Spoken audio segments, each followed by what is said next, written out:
Alright, let me check.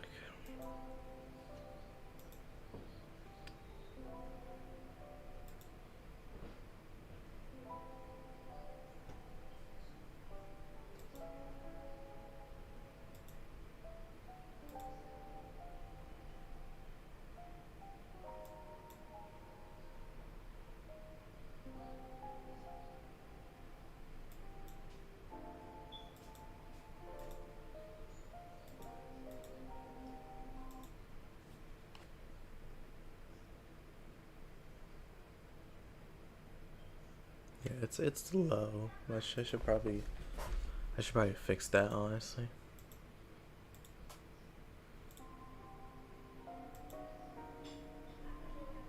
But anyways, how's it going, everybody? Well, I messed up my intro. Hi, how are you guys doing? Hope y'all are doing well. Oh, wait a second. Actually, hold on.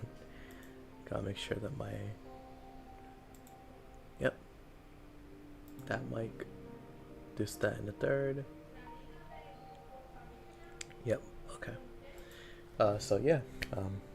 Hope y'all are doing well on this beautiful Saturday morning. Well, morning. It's afternoon, actually. Excuse me. A beautiful Saturday afternoon. Maybe playing a little bit of Steins. Probably not a long stream. Probably an average one, if I'm gonna be real. But yeah. So what's it called? I did want to say something before I go straight into it. But last upload was a Steins video. But in between that, I've actually uploaded some YouTube shorts. If you want to see some of the content I've made in between that, I uploaded one I think 3 to 4 days ago, and then I uploaded one today actually. If you want to see, one's Sakamoto Days Season 2, and the other one's Dondran Season 2. So if you want to watch that, you know, it'll be in the shorts tab. But yeah, so put this up a little more. Up a little more too. There we go. And yeah, what's it called? It's a way for me to bridge the time between let's say, excuse me, it's a way for me to bridge the time between uploads, so I don't just leave you guys without anything in between them.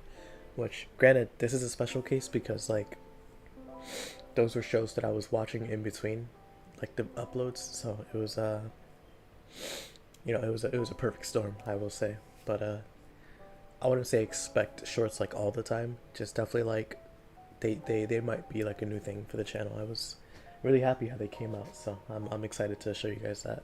I was thinking of doing like stream highlights too, like as YouTube shorts, because I thought it'd be pretty cool. But just remembering all the streams, because like I'd have to go through and like edit them, or not edit them, but like go through and actually find something funny, and then actually find streams of audio in them too. So who knows? But yeah, no, what's it called? That aside, I think that's everything. Basically, we're in one of the ending routes from last time. If you don't remember last stream, it's been 3 days, I think. But we're in one of the ending routes. I'm not gonna say which one, but if you played this game before, you'll probably be able to tell soon. But yeah, let's get right into it. Oh, excuse me. It was a very hot day in 1998 when Suzuha said goodbye to Kaguya. She gonna get food and water from a local store. When she come back and opened the hatch, Kaguya was inside screaming.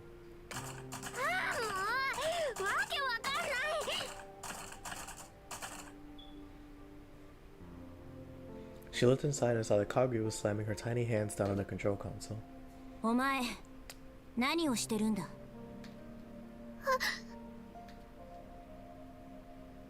Kaguya shrank back when she saw Suzuha.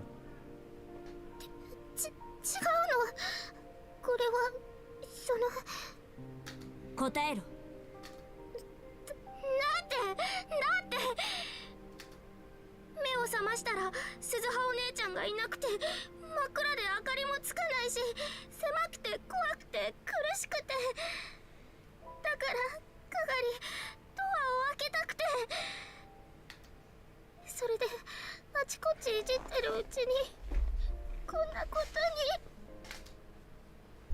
に。 Kaguri started to cry. ごめんなさい、鈴葉お姉ちゃん。ごめんなさい。でも本当に怖かったんだ。だから。そうか。そうか. Suzuha relaxed her guard.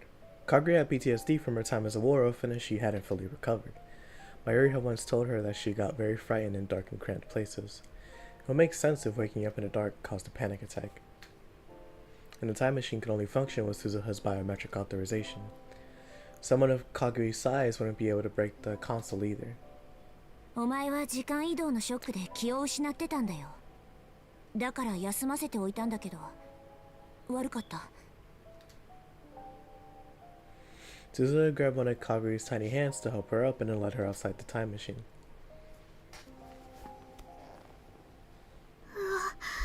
暑い。かがり、約束するんだ。どんなことがあっても操縦席のスイッチに触ったりするな。いいな。じゃあ私は仕事にかかるから、お前はその辺で休んでるんだ。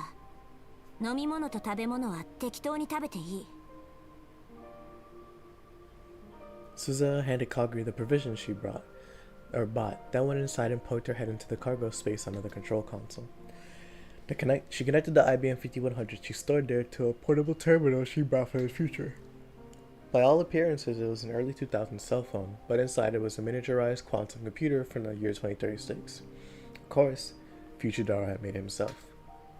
When she booted up the IBM 5100, rows of numbers started to appear on the screen. 何をするの？ Kaguri was looking in from outside the machine. 2000年問題は勉強したか？ There you go. Alright. First tip of the day, let's see. Y2K, the year 2000 problem. A problem where old computers would supposedly have errors after the year 2000. Almost all old computers stored only the last 2 digits of the year in order to save memory. For this reason, when 1999 became 2000, the computer's data would change from 99 to 0. Since the programs were never equipped to handle this, it was thought that computers would treat the year as 1900 and malfunction. While an error with a home-used computer would not be a severe issue, a malfunction in a medical, financial, or military computer could cause disaster. For this reason, all these programs across the world were rewritten by hand starting in the mid... All these programs across the world were rewritten by hand starting in the mid-1990s. The process was successful and January 1st, 2000 came and went without a serious incident. Yeah, it's funny how this was a serious problem, and it probably would have caused issue, but if the problem was already well known by that point, by the mid-90s, then why, like, granted, it's mass paranoia, so it makes sense why people were afraid of it, but it's also like,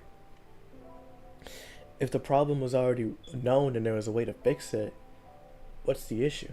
Like, at the end of the day, right? Because they mentioned, medical, financial, and military issues could come, but it's like, at the end of the day, those are professionals. Like, they'll be able to fix that in no time flat. And for people with home computers, it's like, okay, just fix it yourself. Just go into the settings and change it from 1999, or excuse me, from 1900 to just 2000, and you're good. But then again, this is a different era. This is the 90s. It was, 30 years ago? In 4 years, I think? 26 years ago now, I guess. But it's just interesting to think about, because I didn't live through it, so I can't say anything. I was born 2 years after, but I digress. 施設の学校でちょっとだけ。 No. There you go. 施設の学校でちょっとだけ。結局何にも起こらなかったんでしょ。表向きはね。公表されてないけど、実は当時あれのせいでいくつかの地域や国に深刻な問題が起きたんだ。そうなの？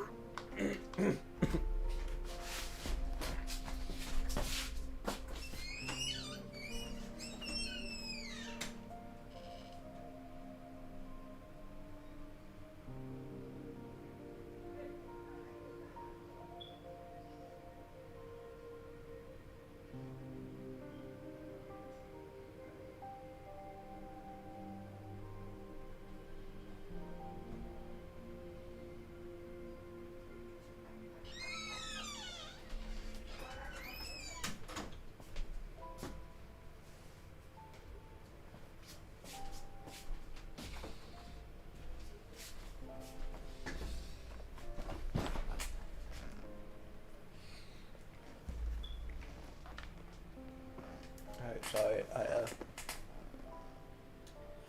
my grandma gave me like a little like fruit, like a little fruit tray or whatever, and one of them was like a red orange.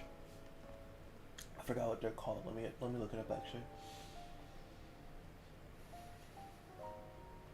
Blood orange, yeah. It was so bitter. It was actually so bitter.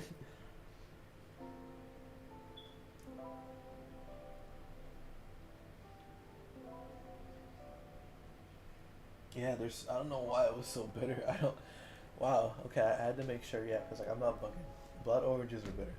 There you go. 問題だったのはこの IBN5100 というコンピューターなんだよ。これには古いプログラム言語が搭載されてるんだけど、そのプログラムの問題点を技術者たちが修正できなかった。というより、そんな言語で書かれた重大なプログラムが存在すること自体全く知られてなかった。第三次世界大戦はタイムマシンの開発競争が発端なんだけど、もしかすると2000年問題で発生したある事象とそれに付随する対立こそがもっと深い原因である可能性がある。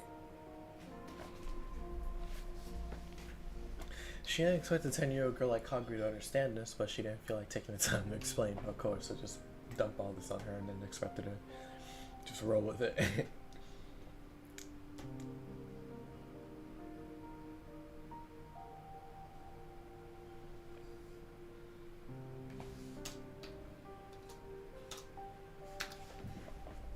しかも西暦2000年というのは特殊な年でね、全ての世界線が一旦一つに収束してしまうらしいんだ。それに関連してこの問題があらゆる世界線の因果に重大な影響を引き起こすかもしれない。私たちが目指してる狭間の世界線、シュタインズゲートも例外じゃない。She looked down at the terminal and it said IBM 5100. だからこれは2000年問題を起こさないようにするための修正プログラムなんだよ。Right now, the terminal was converting the patch into the language used by the IBM 5100. The next step was to spread this program all around the world in the form of a virus. In the year 2000, problems that this era's engineers missed would completely disappear. The word connect appeared on the terminal subscreen. OK。つながった。She'd been told that in Japan, in this era, ADSL was still in the test phase, and most normal users connected to the internet by slow speed dial-up using IDS or ISDN, fiber optic broadband. Let's see. Wireless LAN. Okay, a method of connecting to the internet and sending/receiving data without the use of a cable. Fiber optic broadband, a high-speed, high-capacity internet connection that uses optical fiber, also called FTTH, fiber to the home. Instead of relying on existing telephone lines, it requires the construction of a new communications network. For this reason, adoption has taken longer than ADSL. As of 2010, 35% of Japan uses FTTH. Oh, whoa, I didn't. Wait, okay. But in major cities like Akihabara, universities, labs, and some big computer companies, some big computer companies were starting to use fiber optic broadband. Some of them were even using wireless LANs. Suzuha cracked their way into one of those. Dad had laughed when he said that with 2036 technology cracking the late 20th century, network security was a joke. But he'd been right. でも未来を変えちゃったらかがりたちがいた未来の世界も全然変わっちゃうんじゃないの？ Surprisingly, Kagri had gotten the gist of what Suzuha had just told her. そういうことだ。もうあの世界は存在させない。私たちはシュタインズゲートを目指すためにここへ来たんだから。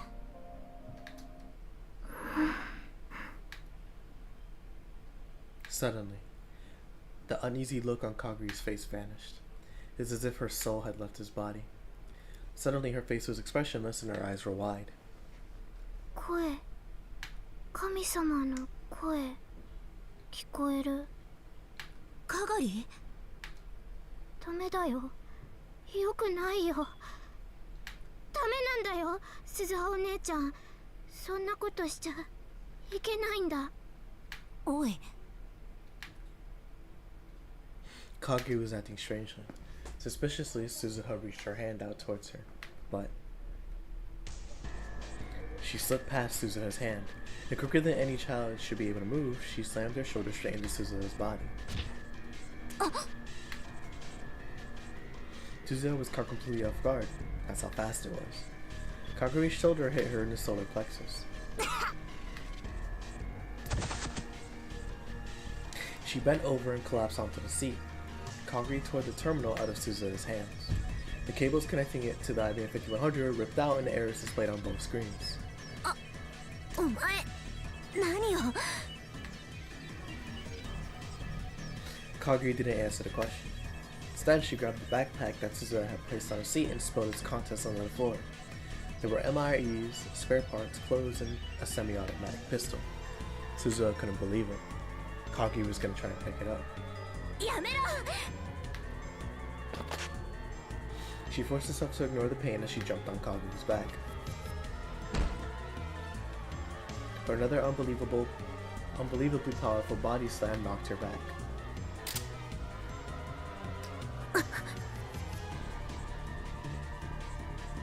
Something cold was pushed right up against her brow. 動いちゃダメ。 Kaguri's tiny hands weren't shaking at all as they clutched the semi-automatic pistol. In the space of an instant, the safety on the gun had been swept off. As Suzuha realized that this wasn't just a temper tantrum. Suzuha was the one who taught her how to use a gun. That's why she knew that Kaguri was perfectly calm. 正気か？今すぐ銃を下ろせ。こんな真似はやめろ。やめるのはお姉ちゃんの方だよ。何？世界を変えちゃいけないんだ。お姉ちゃんはおかしいこと言ってる。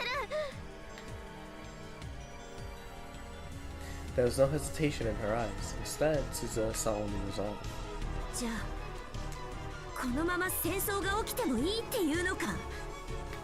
そんなのわかんないよ。かがりは元の世界に戻りたいだけだもん。ならもう無理だ。私たちはタイムマシンですでに過去に干渉してる。世界線だってずれてしまってるはずだ。あそこに戻れる可能性は低く。うるさい。かがりはママを絶対に助けるんだ。この世界を消すなんてダメだよ。絶対にやらせないから。 Kaguri turned the gun towards the IBM 5100. やめろ！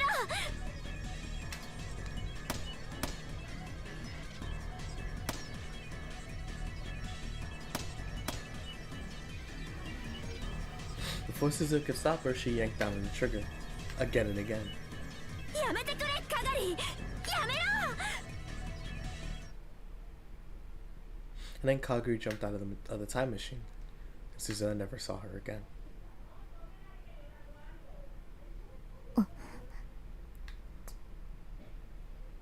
And every night that passed, she remembered Kaguri. Suzuha spent some time looking for Kaguri when she first come to this era, but in the end, she never found anything. But Kaguri Shina, who was now 22 years old, was here in Akihabara. Suzuha was sure of it, but it did no good to keep thinking about it. So Suzuha decided to stop thinking and look around the room. Until her dad was playing yet another game populated entirely with female characters. His jaw was slack and he was scratching the belly fat that stuck out from under his shirt as he played it. There wasn't much to respect him in him right now, either as a father or as a person. 母さんとはうまくやれてる？ね？大丈夫？私が生まれてこなくなるような事態にならないよね。なんつうの？タイムマシンよりもなんだい？ちょっと。Suzuha stormed over to Utaru. 困るよ。父さん。うん。パパ、頑張るからね。いっつも口ばっかり。結局例の映画のチケットも無駄にしちゃったんでしょ。 She meant the pair of movie tickets that my Yuri and Ferris had conspired to give them at the Christmas party. あれはさ、オカリンと吹雪氏が倒れちゃったじゃん。その後、お見舞いとかでバタバタしてるうちに映画が終わっちゃってたわけで、しょうがないっつうか。でもその後新しいチケットを用意しようとしたら断ったって聞いたけど。誰に？まゆ姉さんとルミ姉さんに決まってるじゃないか。そりゃあれだ。マユシとフェイリスタに頼りきりなんて男らしくないっしょ。キリ。で自分で何か行動に移したわけ？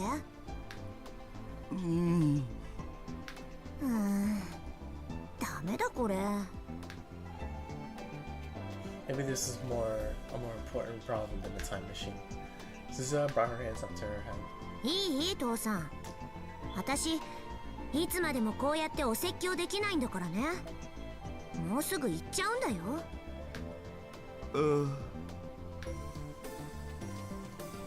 Suddenly there was a sad look in Utaru's eyes.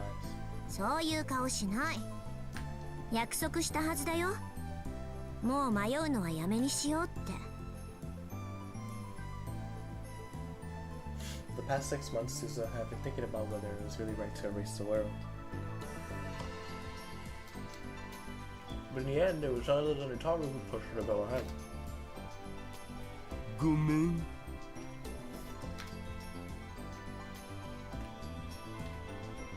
She couldn't bear to see her father so depressed, so she patted his broad back. しょぼくれてないで母さんにメールして。予定の空いてる日がないか聞いて。で空いてたら映画に誘う。いきなりハードル高すぎ。高すぎでも何でもいいから誘いなさい。いい？これは命令だからね。命令って。返事は？さあ、イエスさあ。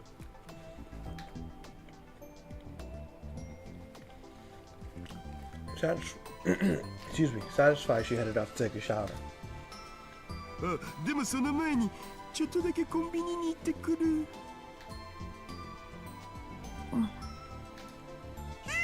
睨まないで。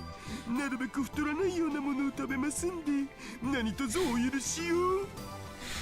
バニラ。はい。私シャワー出たらアイス食べたい。バニラ。わかった。庶民がなかなか口にできない高級なやつをいっぱい買ってきてあげる。いっぱいはいらないよ。一つでいい。さあ、イエス。 That was enough to cheer Dara up. He took his wallet and ran out of the lab. やれやれ。世話がかかるんだから。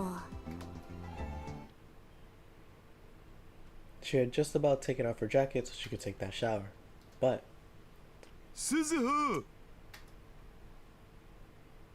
he told her to come back into the lab. どうかした？階段のところにさ、こんなの落ちてたんだよね。Gitaru showed her a keychain he was holding. It was a round anime character whose color had faded to a smoky green. It was an Upa. 誰のかわかる？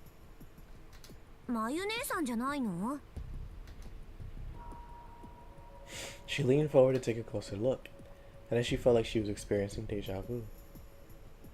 このウーパーどこかで。 She'd seen it before. She couldn't remember when, or she couldn't really remember when. But her internal alarms were going off. This keychain was extremely important.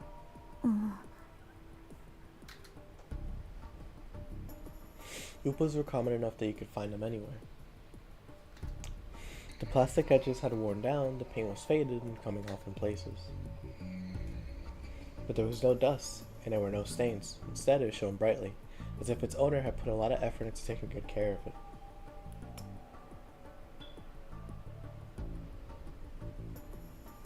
The chain was so old that part of it had snapped off. That was probably how it got dropped. どこだっただろう。どこかで見た。マユシに見せてもらったとか？そうなのかな。She stared at the green Upa in Itaru's hands. And then in her mind, she heard a young girl scream. ママがずっと大切にしてきたウーパのキーホルダーだよ。かがりちゃんにあげる。大事にしてね。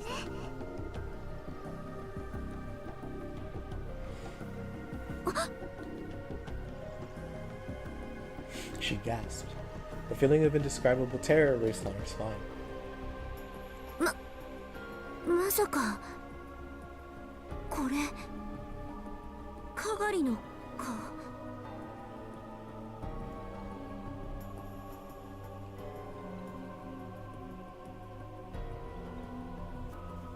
That was when she'd last seen it, August 13th, 2036, the day she'd gone into the time machine. That was when she'd seen this Upa. It was older and more worn now, but the more she remembered that day, the more certain she became. This is the Upa that Mayuri had given to Kaguri. She'd seen Kaguri holding it and crying to herself many times before. かがりってもしかして未来のマユシの娘？うん。見つかったん？いや、でも向こうはこっちを認識しているんだ。つまりどういうことだってばよ。あいつこのラボを監視してるんだよ。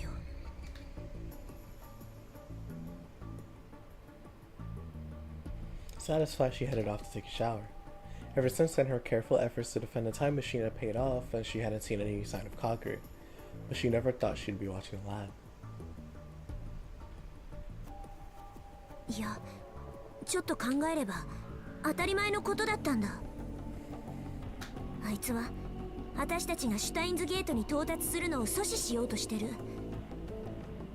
この世界をなかったことにしたくないと思ってる。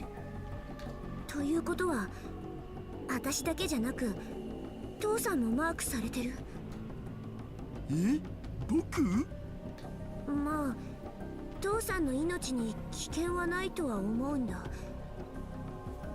世界線の摂理を信じるなら父さんは少なくとも2036年までは生きるはずだし、ただシュタインズゲート到達を阻止するために父さんの研究の邪魔はしてくるかもしれない。A lot of bad things had been happening around Tsuzuha, Itaru, and Rentaro. Let me just restart. A lot of bad things had been happening around Tsuzuha, Itaru, and Okabe. There was some possibility that the final target was Itaru. これからは用心のために私がいない時には必ずドアに鍵をかけておいて。わかったお。オカリンおじさんや母さんやマユ姉さんたちが一緒にいても絶対に開けっぱなしはダメだよ。気休めかもしれないけどドアチェーンもかけた方がいい。でもさ、オカリンやマユシならともかくアマネシと二人きりの時にそんなことしたらなんか別の意味で怪しくね？アマネシに変な誤解されないかな？あ、それは確かに。もしそれで嫌われでもしたら我が家のピンチだお。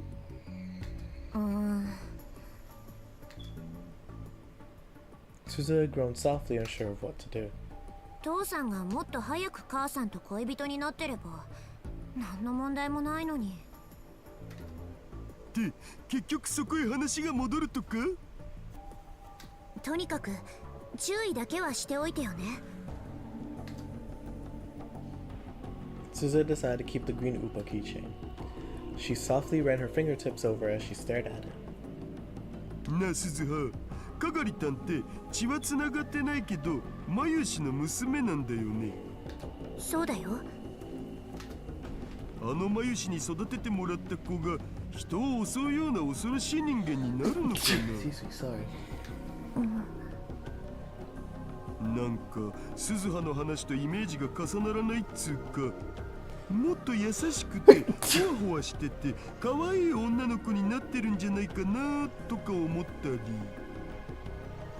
だとよかったんだけど。私も前はそうなると信じてたけど、今のかがりは多分。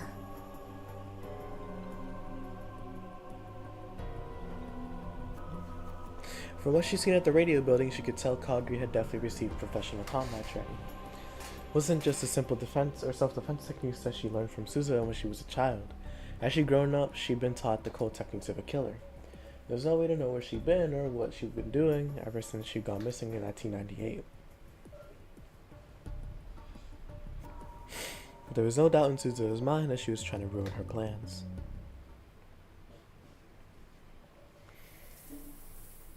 Suzuha sighed as she took her shower. Since it was summer, she'd set the water temperature low. It was barely any hotter than tap water. As long as the water was pouring down on her, she could feel like all the bad memories were being washed away. She slapped her cheeks with both hands and turned off the water. The small tiled room suddenly became quiet. In the silence, she vigorously toweled off her hair. This building was never intended for anyone to live in. Not only was there very little room, there wasn't even a place to change. It was small and there were no windows, and the steam from the shower room built up, making it an unpleasant sauna in summer. Supposedly, Itaru and Okabe would sit naked next to the fans to get away from the heat and moisture. Of course, that was only when the girls, as well as... That's crazy. That's crazy, but whatever.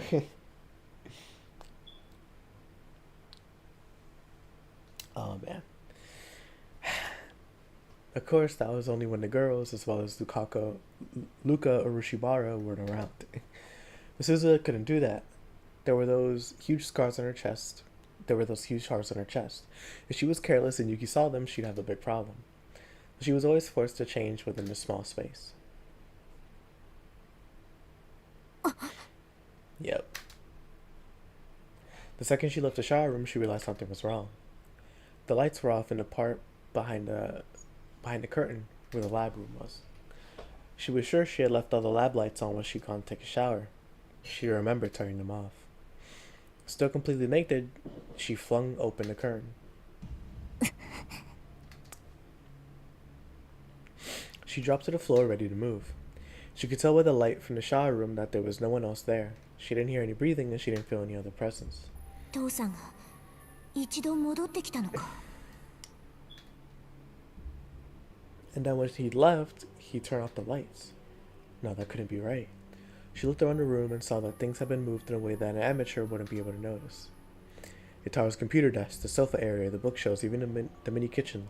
Someone had gone through them all. From the look of it, the same was probably true of the development room. Suzuha glanced over all the areas where she kept her guns. The closet was the closest was the sofa that she used as a bed. She wanted to have one easily available if she was attacked while she slept, so she had cut out the back of one of the sofa cushions and hidden a suppressed semi-automatic pistol in it. It was just a 32 caliber for self-defense, so it wouldn't do much damage unless he had good aim. But it was small and relatively quiet, which made it the best choice for a place like this. Suzuha tensed all of her muscles, coiling like a spring, and slowly moved towards the sofa without making a sound. As she did, she tried to notice any changes in the surrounding area. There was a small sound in the development room. There was a tiny, tiny creaking of the floor, to which she'd usually pay no mind. That was more than enough for Suzuha. In an instant, she moved from quiet to action. She cleared the distance to the sofa in an instant and quickly drew her gun. She held it ready and slipped into the shadow of the refrigerator. Wow, I never noticed that there's a little space in between here to fit behind the refrigerator. Wow, that's pretty cool. From this position, she could barely see into the development room.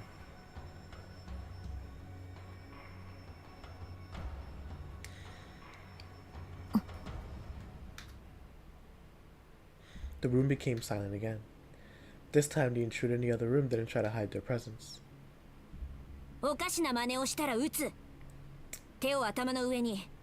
そのままゆっくり出てこい。 Suzuha threatened the intruder in a low voice, but the intruder seemed completely unconcerned as they exposed themselves to Suzuha's gaze. この暑いのによくそんな格好をしていられるな。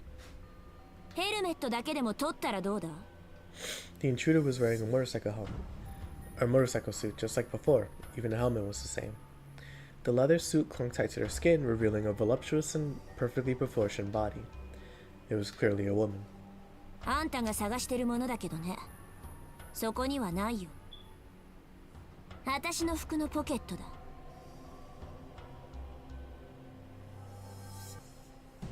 Suzuha pointed to the entrance to the shower room. The shirt she'd just taken off was lying there on the floor. The girl in the motorcycle suit turned her head. Because the face mask was down, Suzuha couldn't read her expression. なあ、落としたらダメじゃないか。ママからもらった大切なものだろ。かがり。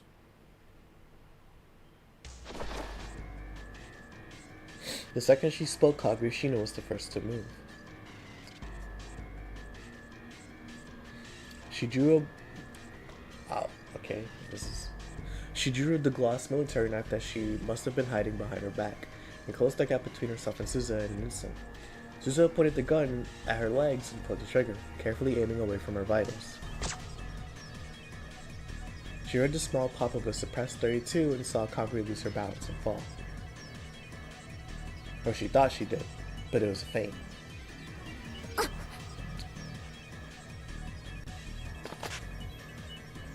She only pretended to lose her balance. In fact, she changed directions and was heading for the shower room. It seemed her first goal was to get what she came for. After firing only one shot, Suzuha realized. Even a 32 shot more recoil than this. She fired again, but Kaguri didn't even flinch for a moment.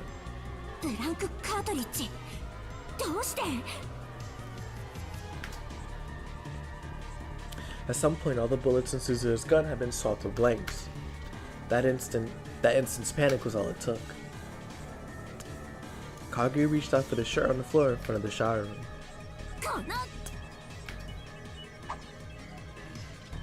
Suzuha gave up on firing and flung the gun at Kaguri. There was a thud as the hard barrel slammed into her neck. Oh wow. Caught off balance, she staggered before she could grab the shirt. She could hear Kaguri's voice for the first time from within the helmet. Suzuha jumped. She kicked the off-balance Kaguri as hard as she could with her toned, muscled legs. There was no time to hold back. Kaguri went flying all the way to the edge of the room. That had to have broken a few ribs. Suzuha jumped toward her to continue her attack. But with terrifying speed, Kaguri leapt off the ground and charged at Suzuha. There wasn't enough time to come to a full stop.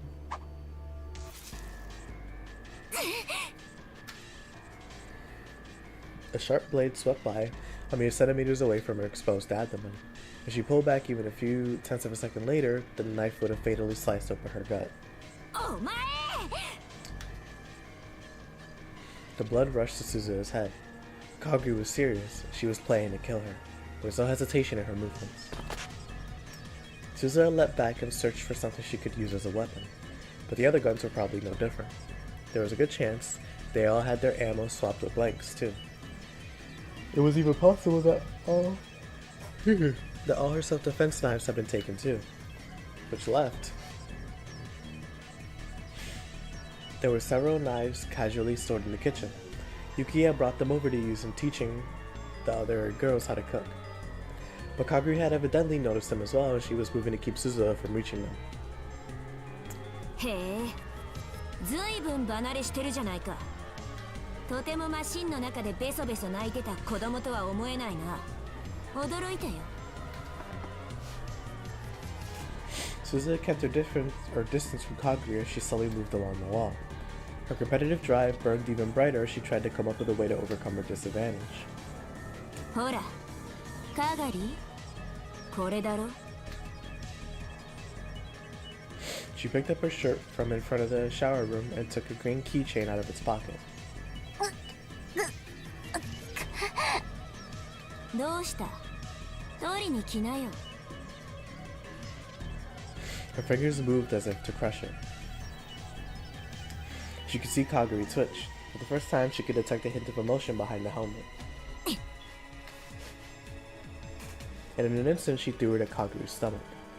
The keychain flew in a slow arc like she was tossing it to a friend. If something they loved was thrown like that, even the fiercest warrior would instinctively reach out both hands to grab it. Kaguri was no exception. She carefully held her mother's memento in both her empty left hand and her right hand that still clutched the knife.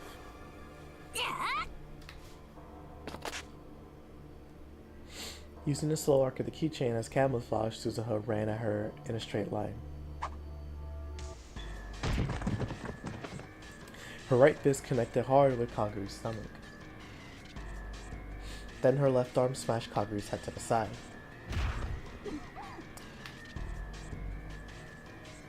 Kaguri's body fell to the ground, her right shoulder taking the brunt of the fall. Suzuha could hear the sound of her joint dislocating. The knife slipped from her grasp. Suzuha got behind her and mounted her, twisting her right arm mercilessly. At the same time, she slipped her own left arm around Kaguri's neck and squeezed her hard.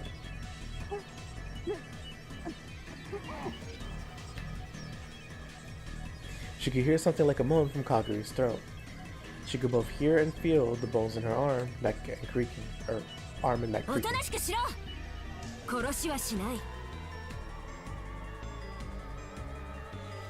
Kaguri had picked up the knife from the floor with her left hand and once again tried to use it on Suzuha. Suzuha was forced to squeeze her arm and neck even harder. もうやめろ、ガガリ。今の私にはお前の気持ちだってわかるんだ。でもやっぱりそれは間違ってる。間違ってるんだ。 What happened to the scars that they were talking about on her body? They're not there. Not a single scar is there. It's...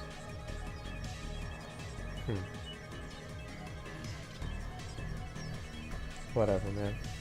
But Kaguri didn't stop. If anything, she tried even harder to pull Suzuha away. こいつ一体どんな訓練を受けてきたんだ。 Even in all the battles she'd been in, this much pressure on two different spots was enough to get even the toughest soldier to submit and fall unconscious. Terrified, Suzuha squeezed even harder. At this rate, she wouldn't simply knock her out. She really would kill Kaguri. But if she stopped, Kaguri would kill her. What should she do?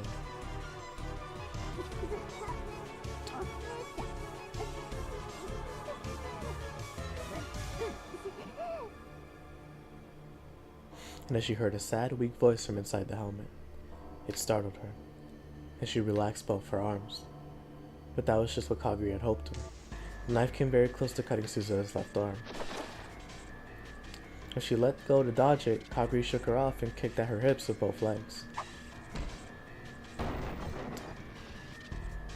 Suzuha was slammed back hard into the computer desk, and for a moment she couldn't breathe. She fell to the floor and the printer and monitor crashed mercilessly into her naked body.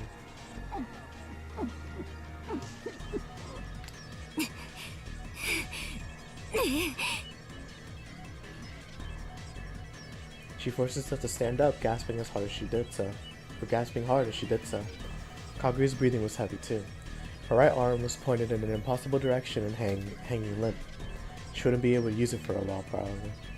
But her left arm was still holding the knife. お前、随分と汚い真似まで覚えたんだな。 Suzuha glared at Kaguri's face, not that she could see it, or not that she could see what it looked like behind the helmet.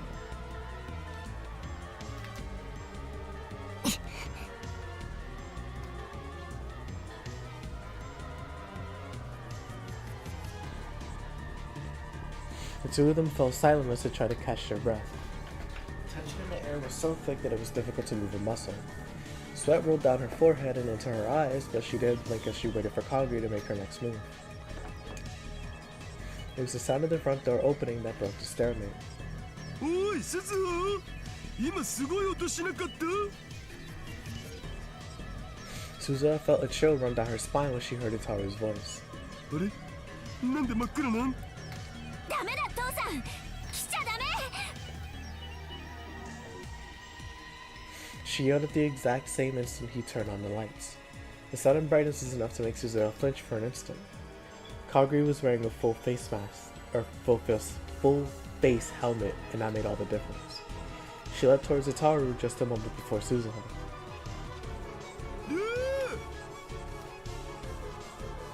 Kaguri's black knife went up to his throat.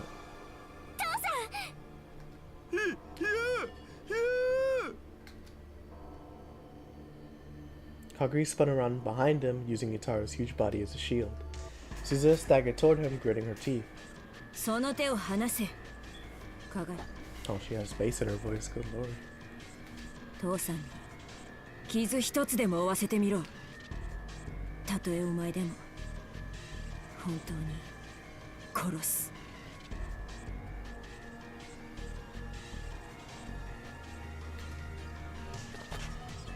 But Kaguri remained silent as she headed outside the door with her hostage, and then in the next moment she shoved him forward.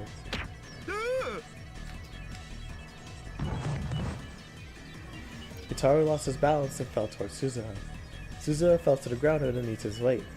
Itaru just barely managed to support himself with his arms and legs to keep from crushing her. Suzuha tried to shove him off using a little more force than she may have intended. But Itaru was so huge it would take him a moment to get up.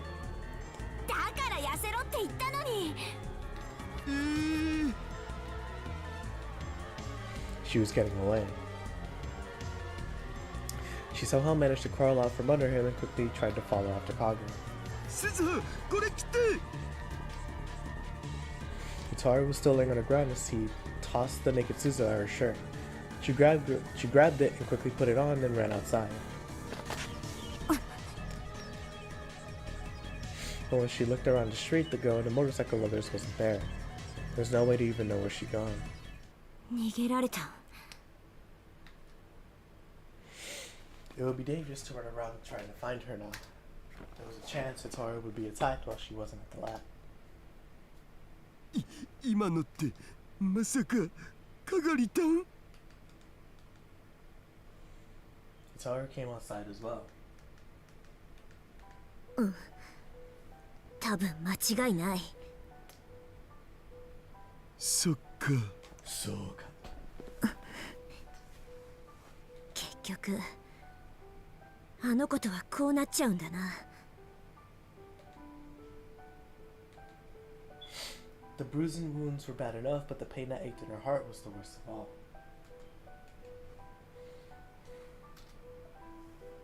私さ、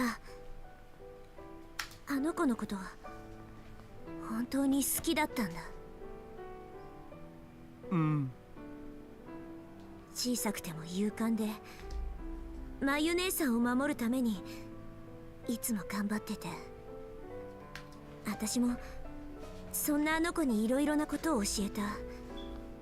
きっと妹みたいに思ってた。うん。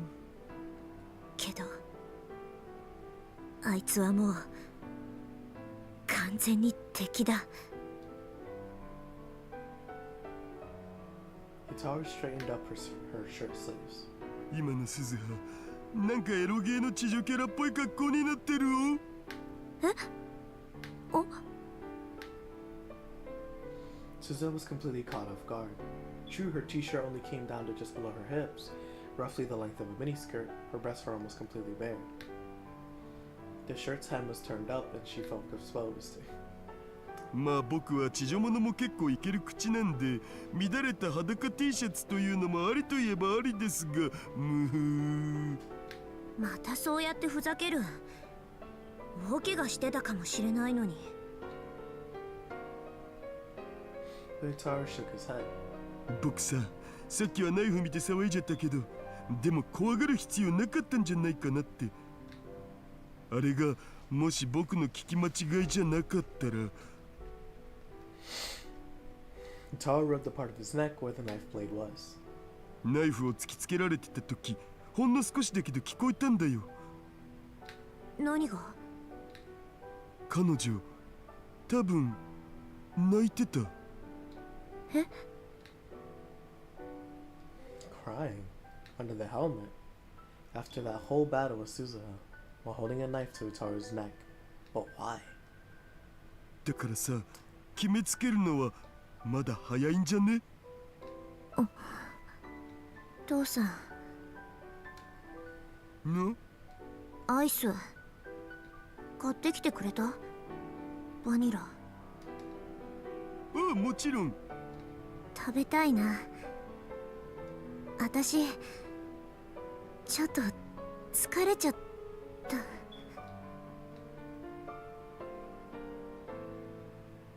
And then she almost fell forward. で、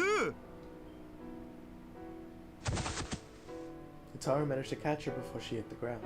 おい、鈴葉。ごめん、平気。でも少しだけ休ませて。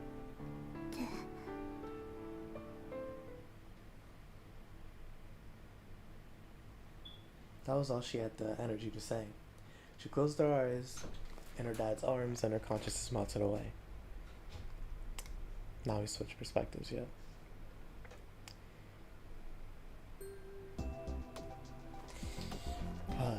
Let me see, how long have I been going for? Didn't think that would be as long as it was.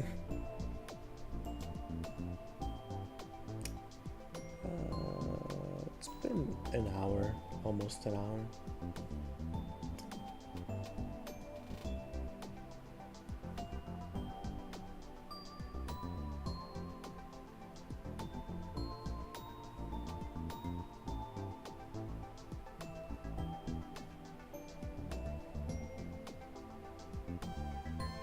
There you go. Let's keep going. Let's keep going.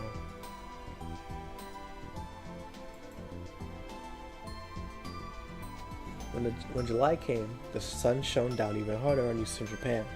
Summer was truly here. The news had been saying for days that the heat island effect might make this the hottest summer in years. And then on the first Sunday in July, I met with Maho in Akihabara. I was waiting at the open cafe at the UPX when Maho arrived. She was a little late. Okabe-san! She ordered a nice coffee and took a deep と breath. 言ってもいつもビデオチャットで顔は合わせてるが。そうね。あまり久しぶりという感じはしないわ。Her habit of paying no attention to her clothes or looks hadn't changed at all in the last 6 months. People were going to think she was an elementary school kid who decided to go play at a friend's house. I mean, did the episode drop? Like, what's going on? But it would upset her if I said that, so I never ま would. さかこっちに来てるとは思わなかったよ。Yeah, I didn't know. I had no idea you were here either.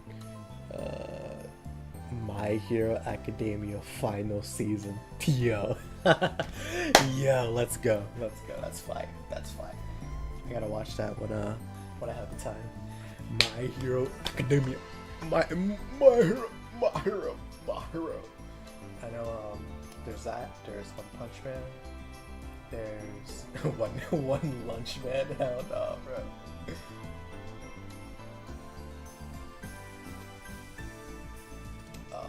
Hello? Do they not have One Punch Man?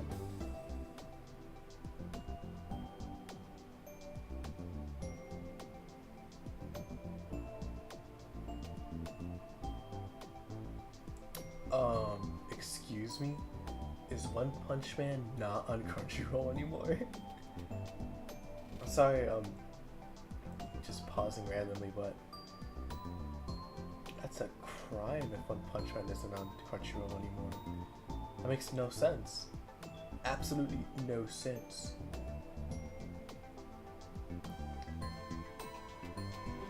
Tier Eternity, I heard that show's pretty good as well.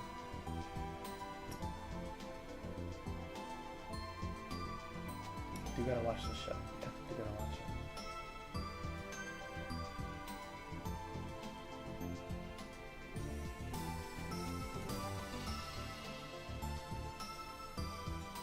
Let me see.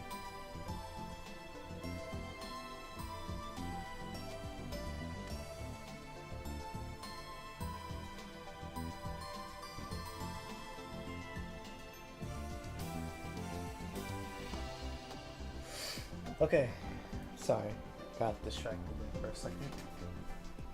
Let me just. It's just the movie, so it's fine. There you go. 偶然レスキネン教授と会わなかったら今も知らないままだった。落ち着いたら連絡するつもりだったのよ。クリスのことで定期的な連絡はいずれにせよしなければならないのだし。今回は新型脳炎の研究だって。レスキネン教授はね、私はその助手という立場だけど、どちらかというとアマデウス担当。何か不具合はないと言っても、これもいつも報告は受けているから大体の状況は分かっているつもりだけれど。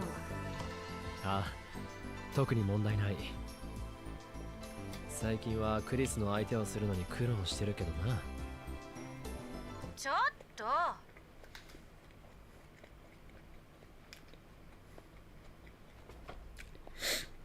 Excuse me, sorry. I heard a voice from my smartphone, which I placed on a table. 苦労ってどういう意味？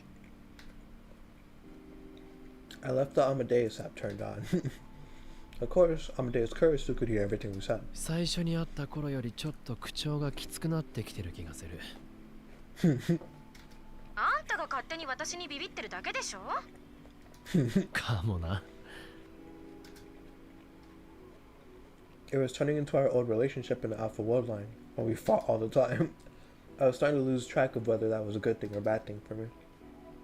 I thought I was trying to forget about Curse. ヒアジョーさんは初めて会った時の方が口調はきつかったな。あれは初対面の人には先輩はきついのよ。なぜかというと年相応に見てもらえないから。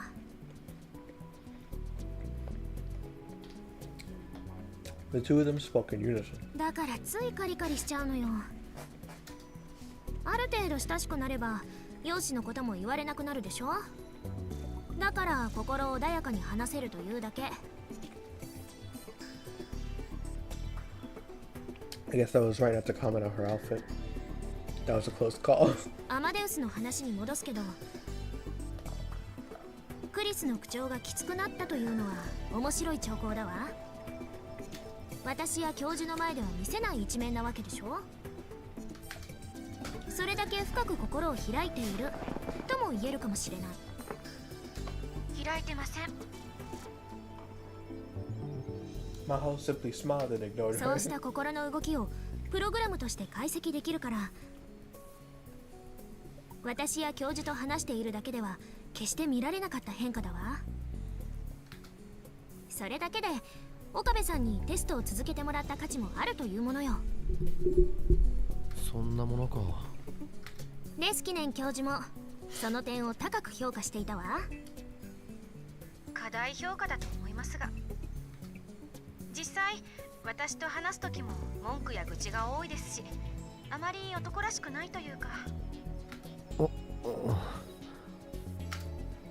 Well, I know my personality had gotten a bit negative, especially given what I've been through. But did she really need to say that to Maho right now? And eye for an eye, it is some. ちなみに今まで報告していなかったことがあるんだが。何かしら。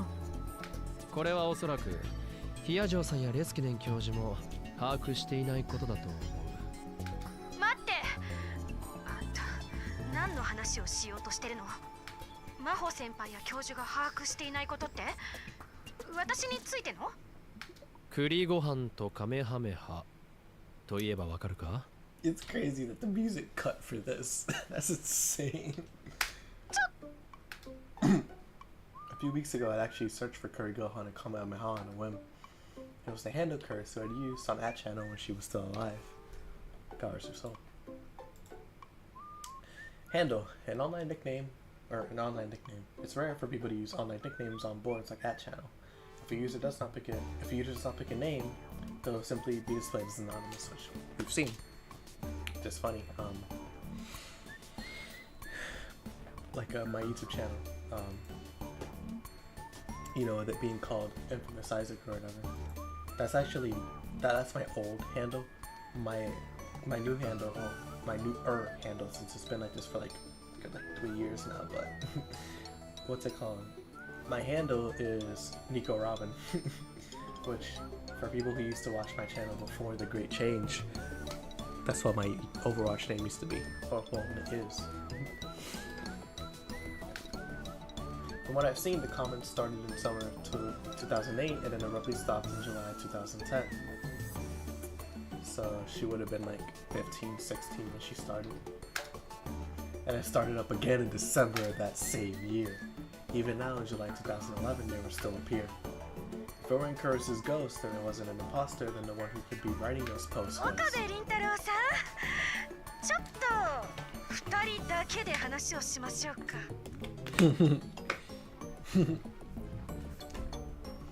やっぱりお前の仕業だったか。さすがに黙っているのはまずいんじゃないか。真帆先輩に報告するなんてもっとまずいわよ。なんで？私がアートチャンネルを見てることが一言も教えてないからに決まってるでしょ。堂々としていればいいじゃないか。アットチャンネルを見るのも書き込むのも別に犯罪じゃないんだし。そうだろ？アットチャンネラークリス。あったね。ついにその呼び方したらあることないことアットちゃんに書き込んでやるわよ。それこそ犯罪一歩手前の行為だろう。That's toxic. Yo, this man, I couldn't help but laugh. Conversations like this brought back so many memories. I used to be so full of myself that I'd tick off Curtis all the time. ねえ、一体何の話？何でもありません。気にしないでください。海馬からきれいさっぱり今日の記憶を頬張り去ってください。隠していたっていつかはバレるぞ。あんたはいいから黙りなさい。やっぱりあなたたち半年前よりずっと仲良くなっているわね。あ、先輩、すみません。どうして謝るの？ This is AI. いえ、せっかく岡部と真帆先輩久々に会ったのに私ばかり話してしまって。というわけで、あとはお二人でごゆっくりどうぞ。別にそんなつもりで言ったんじゃないわよ。それもこれも岡部が変なことを言い出したせいね。そうなのか。栗ご飯とカメハメハ。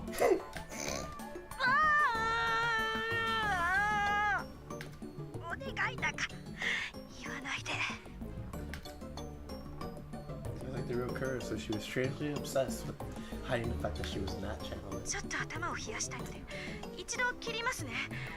失礼します。Curtis disappeared from the screen along with the music for some reason. Curtis had been kind of rude lately, so it felt good to have a chance to get back at her. If I overdid it, she was probably gonna hold a grudge, so this was like a good place to stop. 栗ご飯って何なのよ。どうしても知りたかったらクリスに聞いてくれ。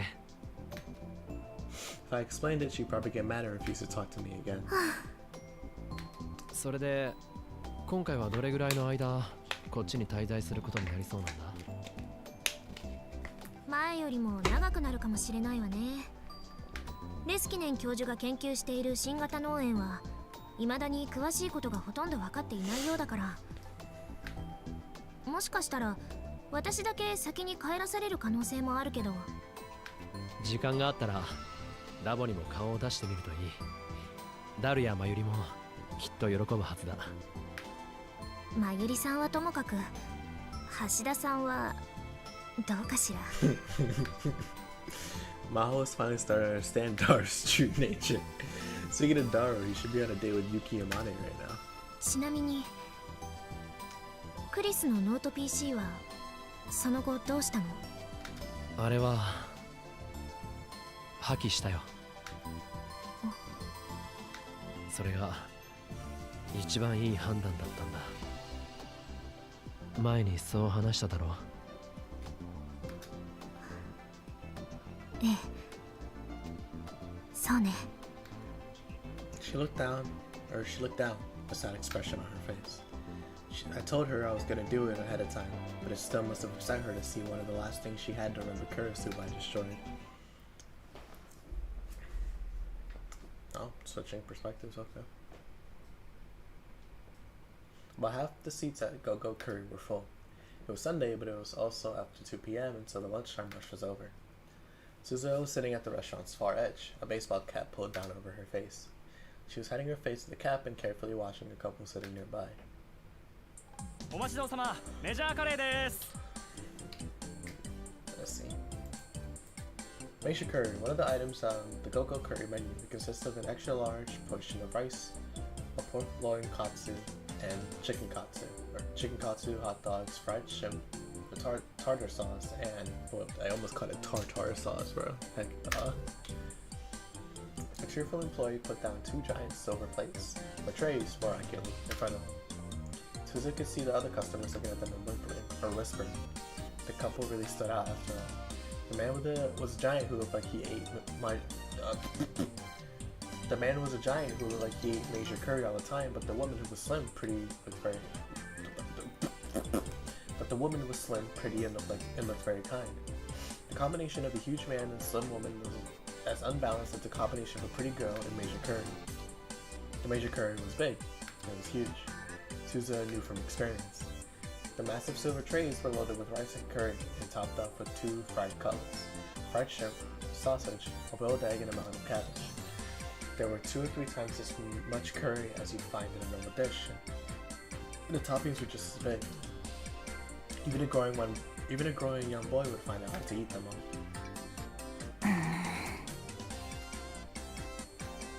Suzuha was irritated. 一体なんで初デートの昼食がメジャーカレーなんだよ、お父さん。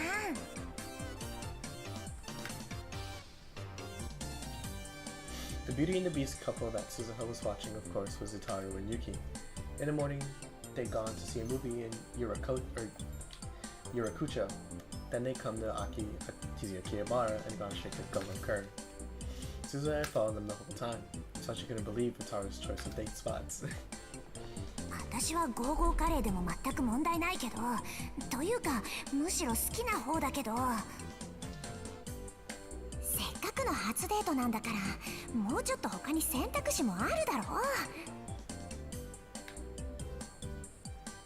She clutched a spoon tight and gritted her teeth. Oh my goodness. Suzuha knew next to nothing about Japanese youth culture in 2011, and even she knew it was a bad idea. Who knew what was going through Yuki's mind, or so Suzuha thought. But yeah, I gotta say, she's enjoying herself. 写真よりもすごいですね。Yo, yo, sack up, bro. Lock in. What are you doing? What are you doing? This is insane. Surprisingly, Yuki was ignoring the people around her and innocently enjoying the huge curry. あまねし、もし食べきれなかったら、僕が食べてあげるですから。はい、ありがとうございます。けど、これでも私、結構いけるんですよ。そうですか。びっくりです。実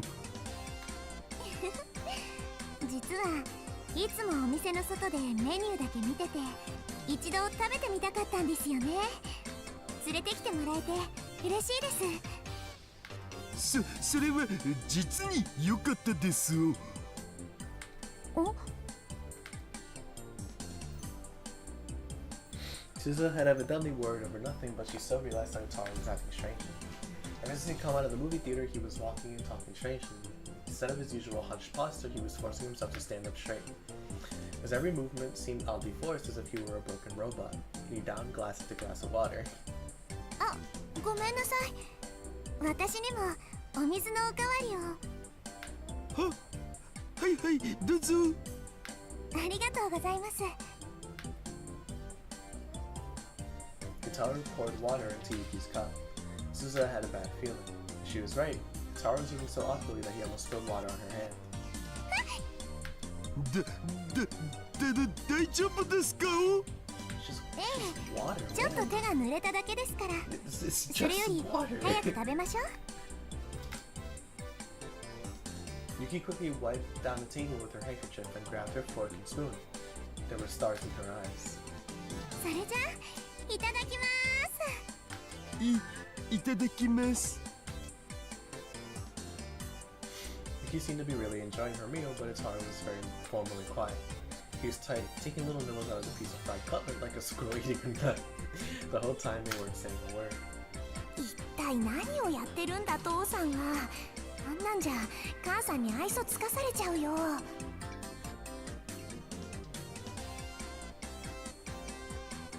She decided to send him a message online telling him to get his act together, and she just took it on the phone when はい、メジャーカレールーマシーお待たせしました。a huge plate was laid out on the table in front of her. The other customers started murmuring again. Couldn't think of it when she followed them into the store. She ordered her usual major curry with extra roe, and had forgotten about it. And everybody was gonna focus on her. In a small shop like this, it was suicide. あら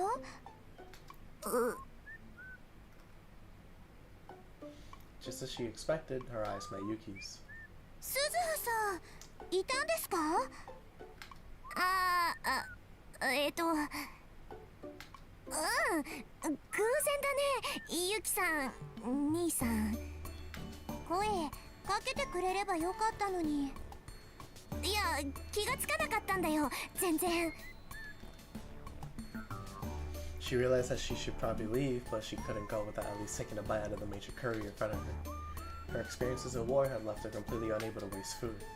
She felt Yuki and Itaru staring at her as she reluctantly picked up her spoon. とまあそういうことなんで二人ともごゆっくり。Her only choice was to finish her extra large curry as soon as possible. She couldn't let herself be in the way. Instead, Yuki came over and picked up Suzu's plate. あ Yes. すみません店員さん。お友達なんですけど席を移ってもいいでしょうか。 That's really bold. That's really bold. はいどうぞ。 OK ですって一緒に食べましょうよ。ちょっとなんでってほら鈴葉さんのメジャーカレーじゃないですか。これはぜひ勝負せねばと思って。はあ審判は橋田さんにやってもらいましょう。 And before Suzuka could respond, Yuki had moved her plate over to their table. いやThat's insane. I'm not gonna lie, that's crazy tech. She had no choice but to follow, but before she sat down, she whispered in Yuki's ear. デート中なんだよね。そうですデート中です。改めて言われると照れますね。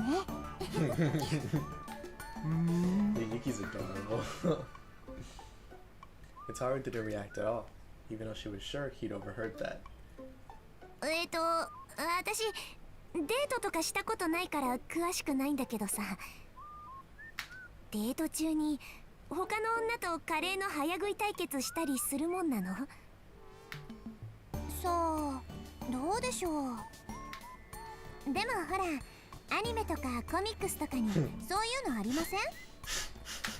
Of course, お兄ちゃんを取られたくない妹が彼女さんに向かって勝負だみたいなの。 Funny enough, she's right. Garden of Sinners is like that. Not in like the eating part, but like it unfortunately is like that. It's a part I don't like, but whatever. I was like, are you weirdo? For some reason, Yuki seemed incredibly enthused. Suzuha was overwhelmed by her energy. 知らないってば。そういうものなの兄さん。 But even when she turned to Itaru for help, he just awkwardly sat there eating his curry like a robot. 兄さん Nissan. He awkwardly turned his head to face her, the rest of him stayed completely still. なんか言った。どうしたのさ。なんかおかしいよ。どうもしてないお。おかしくないお。お Oh? Is Wait, hold on, wait.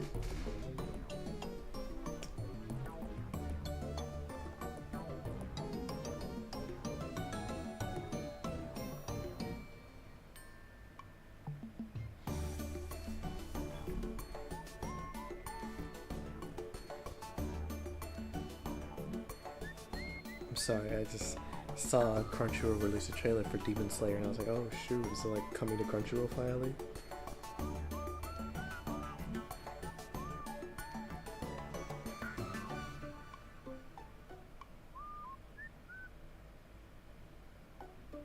Oh yeah, I know that. I went to watch it. Like, what? Crunchyroll, what are you doing?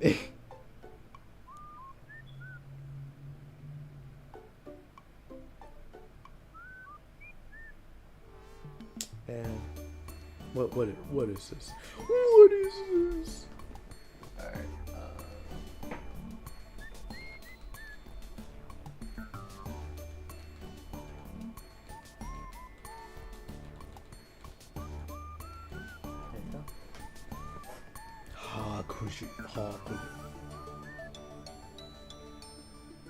There you go. Alright.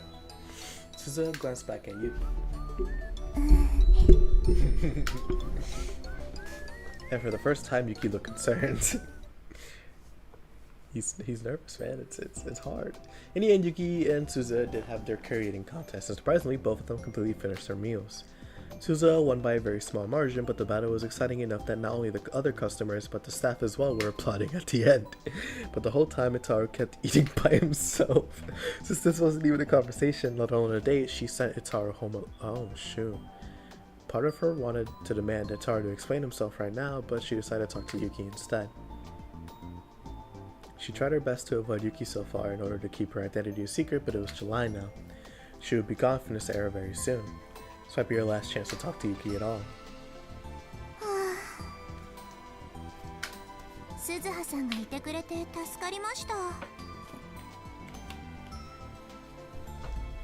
Yuki sighed a little after Itaru left. 私もしかしたら気に障るようなことをしちゃったのかもしれません。橋田さん、私といてもあんまり楽しくないみたいだったから。単に緊張してただけじゃないかな。でも映画を見る前は楽しそうにお話ししてくれてたんですよ。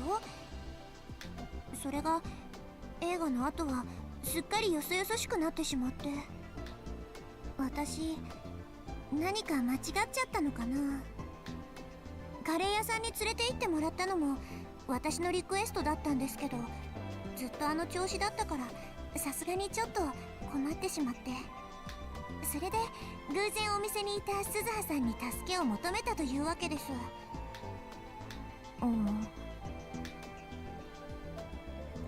What had happened inside the theater?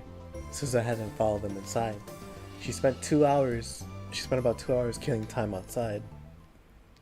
あのさ、ゆきさんはなんで兄さんのこと好きになったの？ It's a pretty weird question to ask, even. Yeah. いや、私が言うのもなんだけど、あんまりモテるタイプじゃないじゃん、兄さんって。鈴葉さんはお兄さんのことどう思います？私？好きですか？嫌いですか？好きですよね。見ていればわかります。まあ、There was parts of him that she didn't like, but of course she loved her dad. で、私のことは別にどうでもいいじゃないか。それで、ゆきさんは？私はまだ好きかどうかもよくわからないです。そっか。Not only had Itaru not told Yuki that he liked her, this is still their first date, and they hadn't spoken that much before either. She hadn't even reached the point where she saw him as a member of the opposite sex. For almost a year, Suzuha had stayed with him, and she, Ferris, and Mayuri had done everything they could to get the two of them together. But there hadn't been any real progress. Suzuha felt uneasy when she thought about the future. Maybe her dad wouldn't be her dad anymore. Maybe her mom wouldn't be her mom anymore. Dad and mom wouldn't be together. She imagined that future.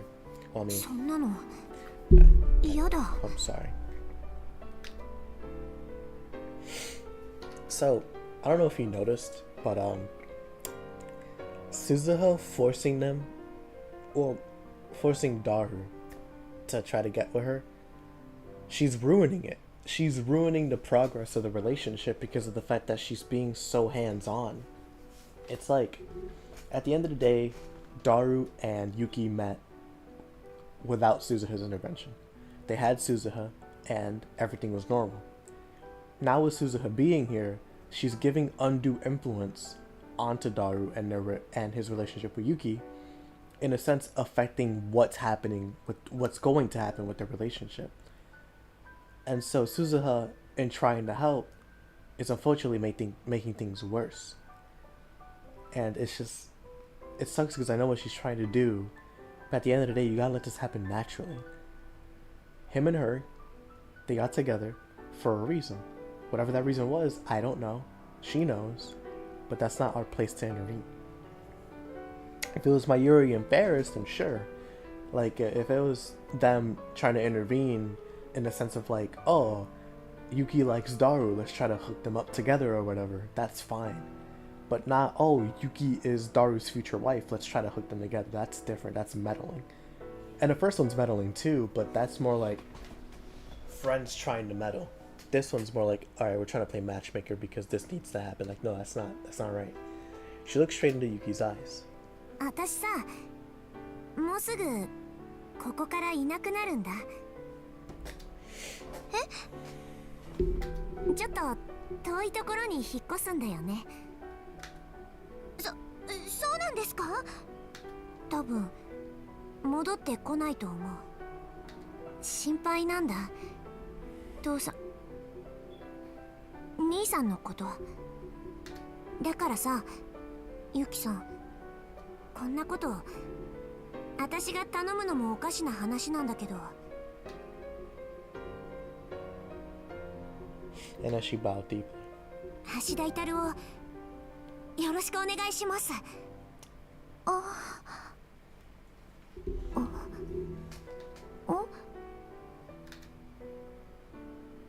There was no answer from Yuki.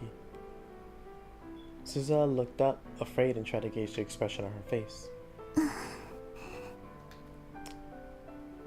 She looked kind of lonely and kind of sad. 私はどうしたいんでしょうね。Yuki whispered, and then Suzuha.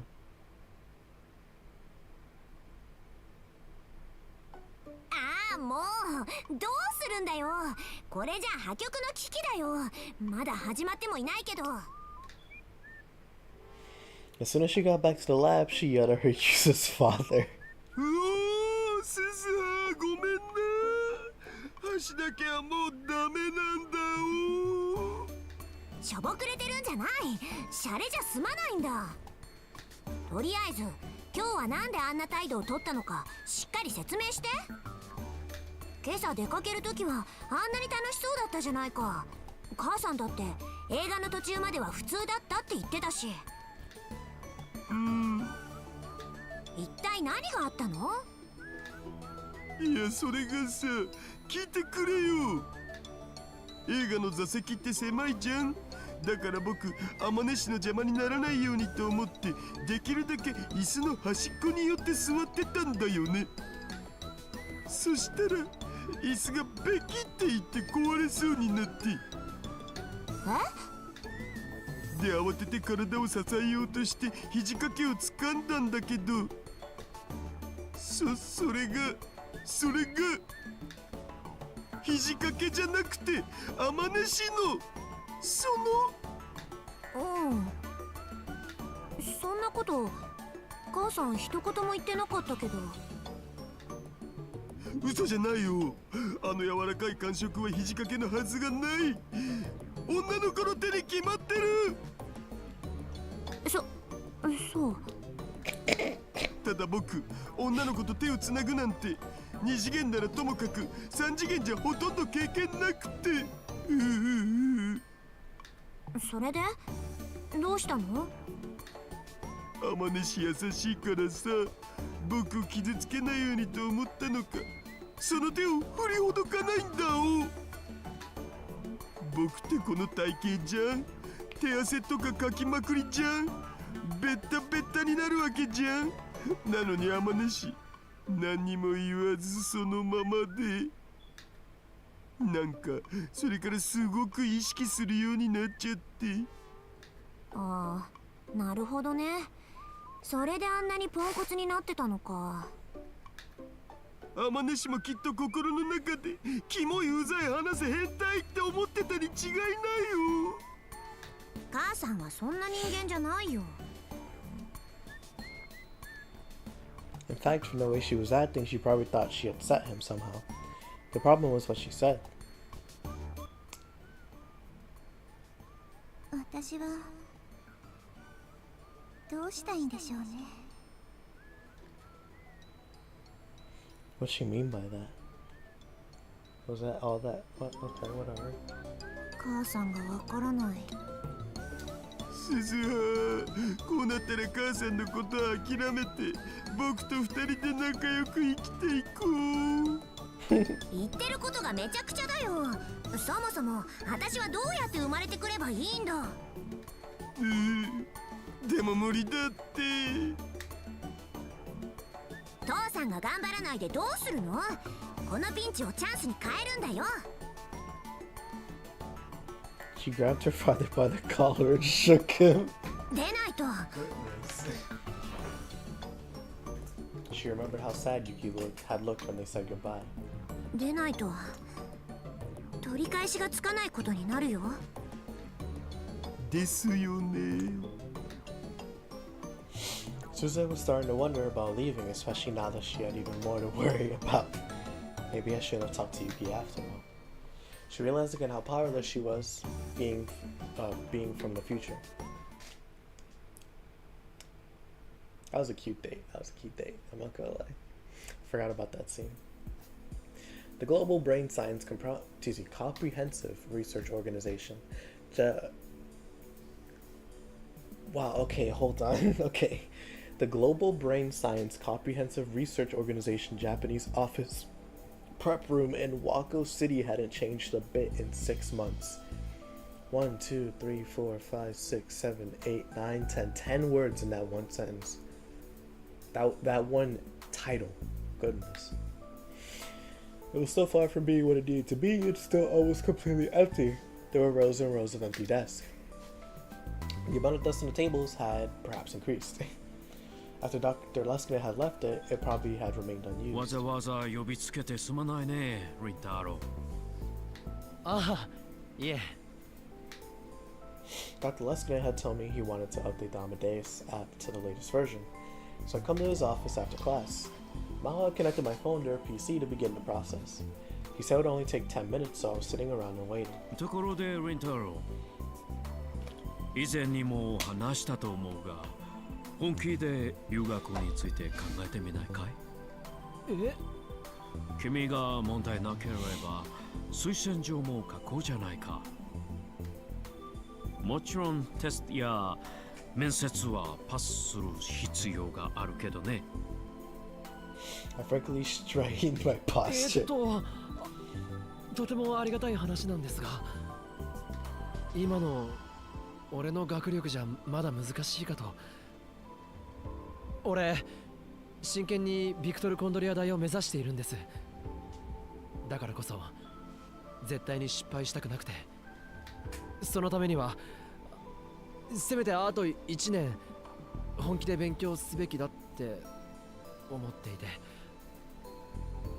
Dr. Leskinen pursed his lips as I tried to stammer out an explanation. But soon, OK。he patted me on the shoulder and smiled. やはり君はとても思慮深い青年だね。そうですか？そんな風に言われたのは初めてですが。To be fair, Okabe is thoughtful. It's not like he's Well, he is a careless individual, or at least he was back in the original Steins Gate, but he is thoughtful. He does care. Now more than ever, but... Sorry. I think he's a thoughtful individual. Saying it was one thing, but maybe I was just a coward. There were times when you needed the courage to move forward without being afraid of failure. It was now one of those times. では、挑戦は来年かな？そうですね。 Had I missed my chance? Would Dr. Leskiter wait until next year? Start to get nervous. 根を詰めすぎるのも良くないよ。例えば大学を見学に行くだけでもモチベーションのアップにつながると思う。見学ですか？もしタイミングが合えば旅費は出すからぜひ一度一緒に行ってみないかい？そこまでしてもらえるなんて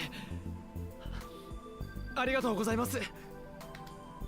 もちろん私は次いつアメリカに帰れるかどうかわからないから時期については明言できないがね。はい。 I bowed my head in gratitude. Meeting Dr. Leskinen was a real lucky break for me, excuse me. By chance, my eyes met Maho's. Oh. For some reason, her smile was a little sad. She quickly looked away and went back to her work. Maho was staying in a business hotel a few stops down from Waco City. That's so funny. You can see her, what's it called? You can see her shirt that she wears for the summer. This place is dirty. It's been 3 days already. Man, give me some Ryan messages, bro. Oh, I can't even check my phone. Wait. Oh, well, that makes sense. Oh, sorry. By chance, my eyes met Maho's. Some reason, no, wrong thing. Okay. She said she deliberately avoided staying in the same hotel as last time. というか、少しは片付けたらどうだ? She hadn't spent that much time in Japan and it was already messy. 片付ける？私は自分が一番効率的に過ごすことのできる配置をしているだけよ。Which meant she was refusing the hotel's cleaning service. そんな風にデリカシーが欠けてるから先輩にはいつまで経っても彼氏ができないんですよ。I could hear Kurisu from my phone. She was annoyed. After the app updated, I left Amadeus running. 大きなお世話よ。この部屋の惨状で人を招くなんて普通は恥ずかしくてとてもできません。Well, cleaning wasn't a specialty of mine either. It wouldn't be right to give her too much of a hard それで time. 俺に話って。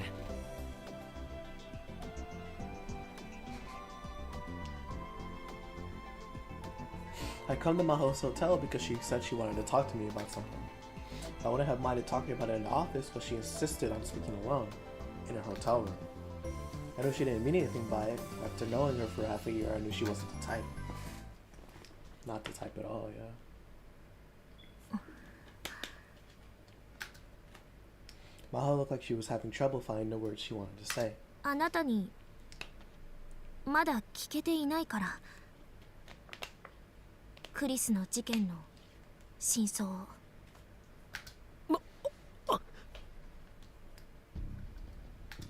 I quickly shut down the Amadeus app. タイムマシンのことについても聞きたいの。タイムマシン？クリスは中鉢論文に関わっている。そう言ったのはあなたよ。ねえ、あの子は本当にタイムマシンを？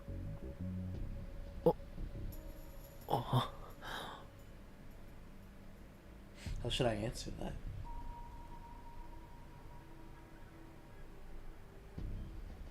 Last time she'd been trying to decrypt Kurisu's laptop.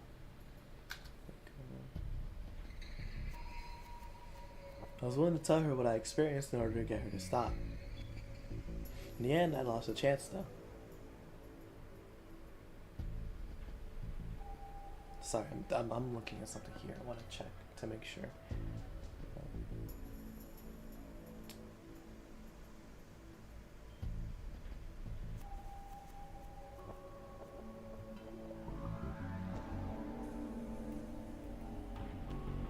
Yeah.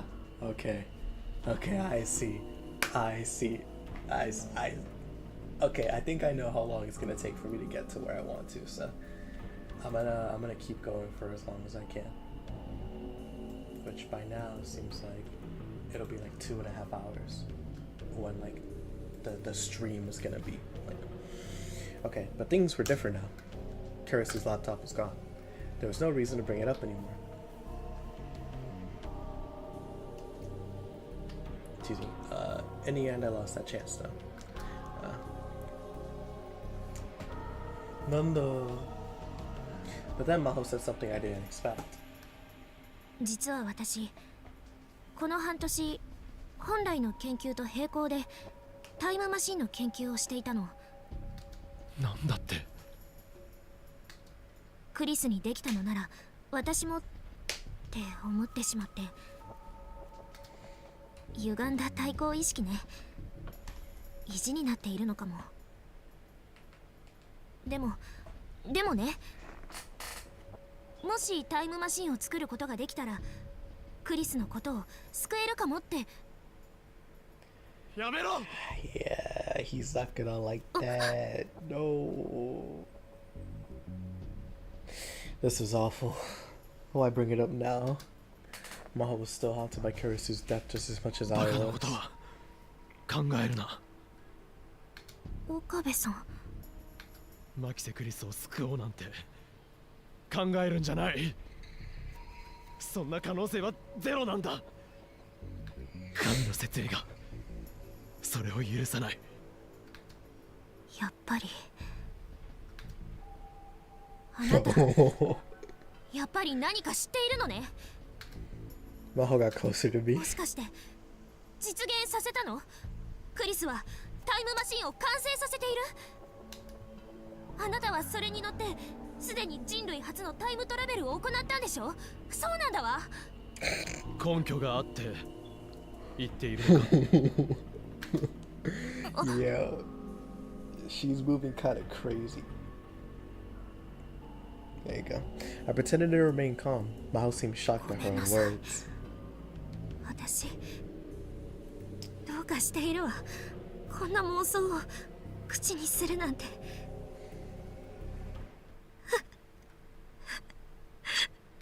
ヒアジョさん。 Maho started to cry. I didn't know what to do when she started crying right in front of me. どうしたのかしら。私こんな急に全然泣くつもりなんて。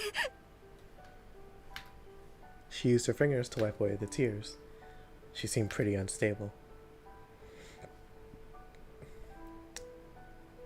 I could sense a lot more fragility than I'd seen before. She looked like she'd been psychologically pushed to the limit. All the things she'd experienced must have taken a toll on her. When we were talking on video chat, I hadn't seen any signs of that at all. Should I tell her? If she was researching a time machine, that was a bad sign. She might start looking into things and open doors that should remain closed. If that was the case, I should tell her what I experienced and then have her give up, just like I did. わかった。俺が経験したことを話そう。絶対に誰にも他言無用だ。それともう一度これだけは言っておく。マキセ・クリスを救おうとは考えるな。いいな。She nodded as she wiped away the tears. I told her about the events in the Alpha World line, about the time machine, about reading Steiner, but the method of sending memories back through time that I called a time loop, and about how Kurosawa developed a timely machine that made this possible, about Amane Suzuha, the time traveler from the year 2036, about the future Suzuha had told us about the Third World War, and about how the race to develop a time machine would set off that war. I told her all these things, as matter of factly as I could. As for how Kurosawa died, I couldn't tell her that. And I told her everything. She fell silent for a bit.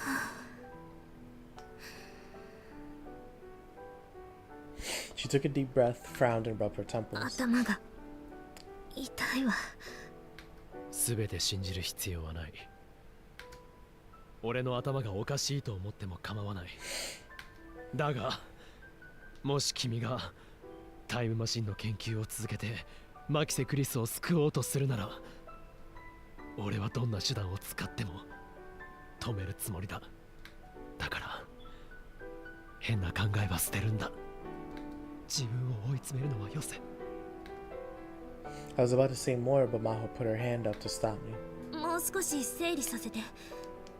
あなたの言うリーディングシュタイナーって新型脳炎のことじゃないの？レスキネン教授が話していた症状と同じだわ。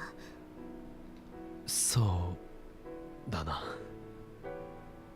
そうかもしれない。レスキネン教授には話すべきかどうかまだ迷っているんだ。無用な混乱を招くかもしれないし。君はどう思う？私に聞かないで。 Maho was still massaging her temples with her そうだ fingers. な。すまない。あなたはクリスのノート PC を本当に破壊してしまったの？ああ、壊した。中身は見た？ロックの解除方法がわからなかったんだ。見ようがない。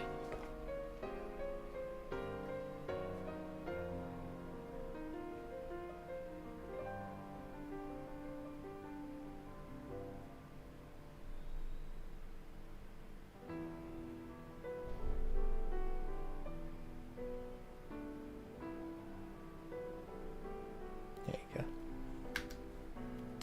Even Daru said he couldn't do it.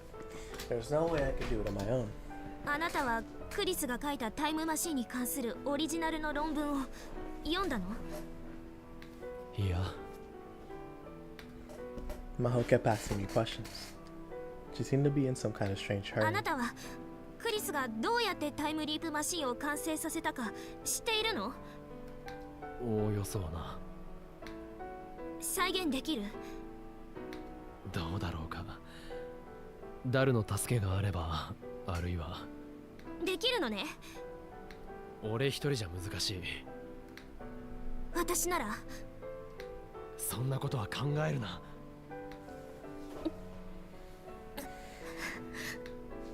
Maho suddenly grimaced as if she was in pain. I realized how pale she ヒヨ was. ジョーさん、大丈夫か？ Did she really have a headache or 少 something? し横になるか？ But she shook her head and kept asking タイム questions. マシンは今どこにあるの？鈴葉さんが乗ってきたという。それはどこに？おどこなの？ I wasn't sure if I should stay with us as 秋葉 permission. 原だ。 Maho looked so desperate that I found myself answering her ラジ question. カンの屋上に今もある。そう。 Her shoulders slumped and her head drooped. I was worried that she might ask to see it herself, but maybe she really was 本 sick. 当に平気か？ I put my hand on her shoulder and looked at her 今 face. 日はもう休んだ方が。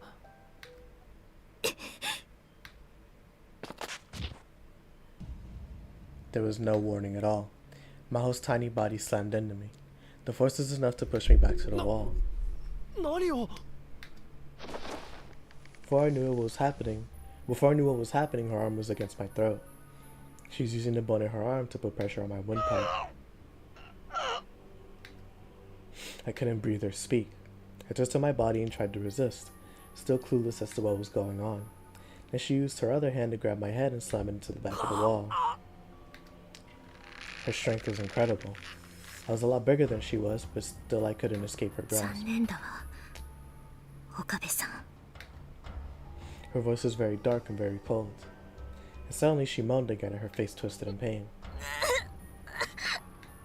頭が割れそうよ。 She was crying again. なんで私に話してくれたのよ。あなたは黙っているべきだったのに。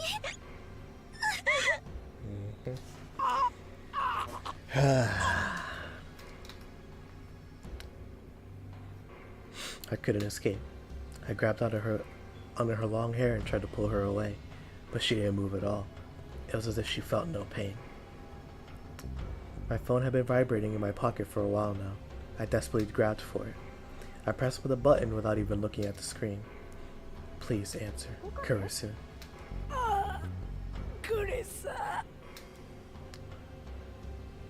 I was blacking out. Was I going to die here? Not even knowing why Maho was trying to kill me.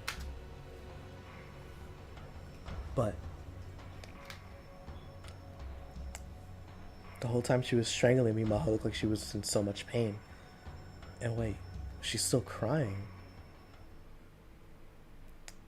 Before I could figure out if her tears were real or an act, I passed out.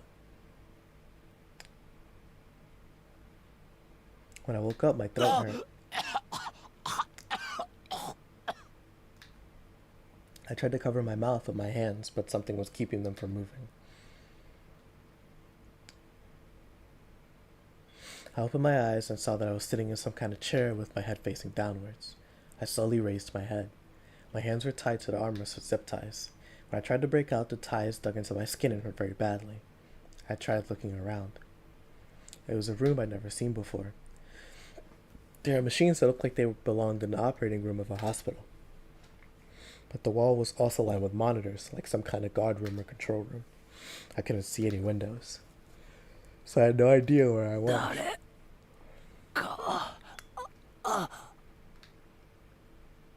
My throat hurt when I tried to talk, and then I remembered that Maho had almost killed me. Why had she done that? I felt more confused than angry. Yeah, Rintaro. Mega sameta kai? I heard footsteps and saw a wavering shadow beneath the dim fluorescent lights in front of me. I knew that voice. Dr. Liskiri. Leskinen. Kyoju. 気分はどうかな。喉が渇いたなら水を用意させるよ。When I looked again, I saw that he wasn't alone. There were several men behind him in black suits. They were looking at me without saying a word. All of them were holding guns. They looked like MIBs, or reminded me of the foreigners I almost ran into at Daru's shop 6 months ago. Or was it the same group? これは一体 There were a lot of things I wanted to ask, but more than anything, I wanted to know why Dr. Leskinen wasn't helping me. Of course, the first thing that came to mind was the obvious answer. It was Dr. Leskinen who had put me here, and Maho had captured me under his orders. But I didn't want to think about that. ここはどこですか So all I could ask is a stupid question like that. 私の目に狂いはなかったよ。君はまさに情報の宝庫だ。今や合衆国大統領にも匹敵する価値のある人物と言ってもいい。He didn't answer me, but he showed me a self-satisfied smile. I could feel alarm bells going off in my head. I was getting more suspicious of Dr. Leskinen. Give me 1 second, please. There you go.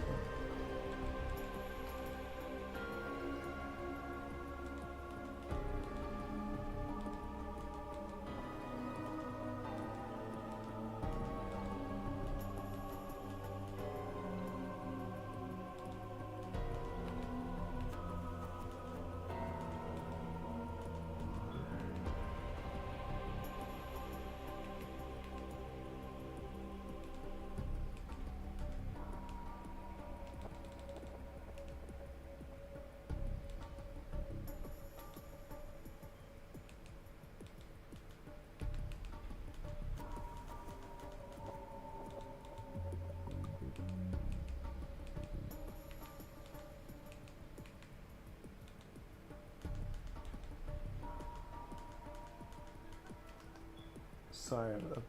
I'm trying to find this VOD channel. It's the weirdest thing.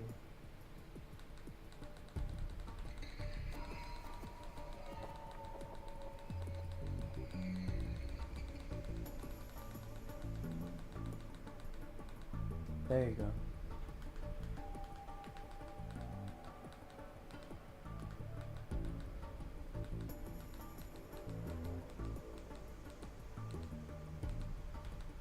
Yeah, whatever, let's just go with this one. Okay.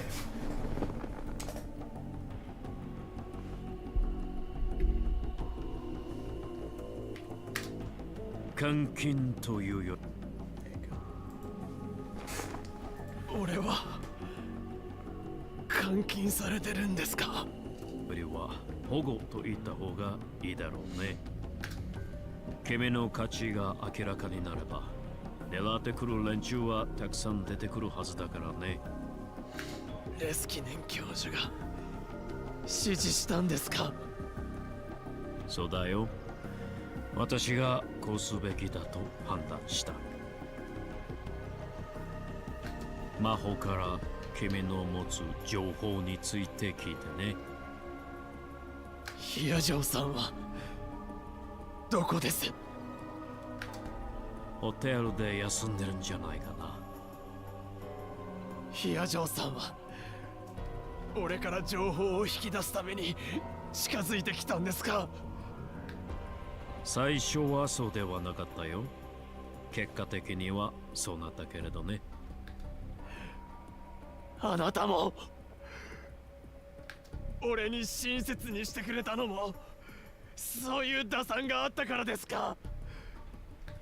あなたは一体何者なんです？まあまあ落ち着けなさい。前に教えただろう。科学者たるもの常に冷静でなければいけない。興奮していいのは実験が成功した時だけだと。Instead of feeling calm, Dr. Leskinen's attitude was pissing me off. I felt betrayed. There was rage, frustration, sorrow, and a lot of other feelings all mixed together as I gritted my teeth. Dr. Leskinen ignored me and gave a brief order in English to the other men. They left the room. Only Dr. Leskinen and I remained. さて、リンタロウ。私のもう一つの仕事の話をしよう。もう一つの仕事。It was then that I remembered the other world line that I'd been sent to. Shimoyama had been told that an American organization had demanded that I be turned over. CIA か NSC か But Dr. Leskinen only chuckled. 一緒にされては心外だな。彼らは無能な公務員の集まりだよ。君はストラテジック・フォーカス社というアメリカの民間情報機関を知っているかな？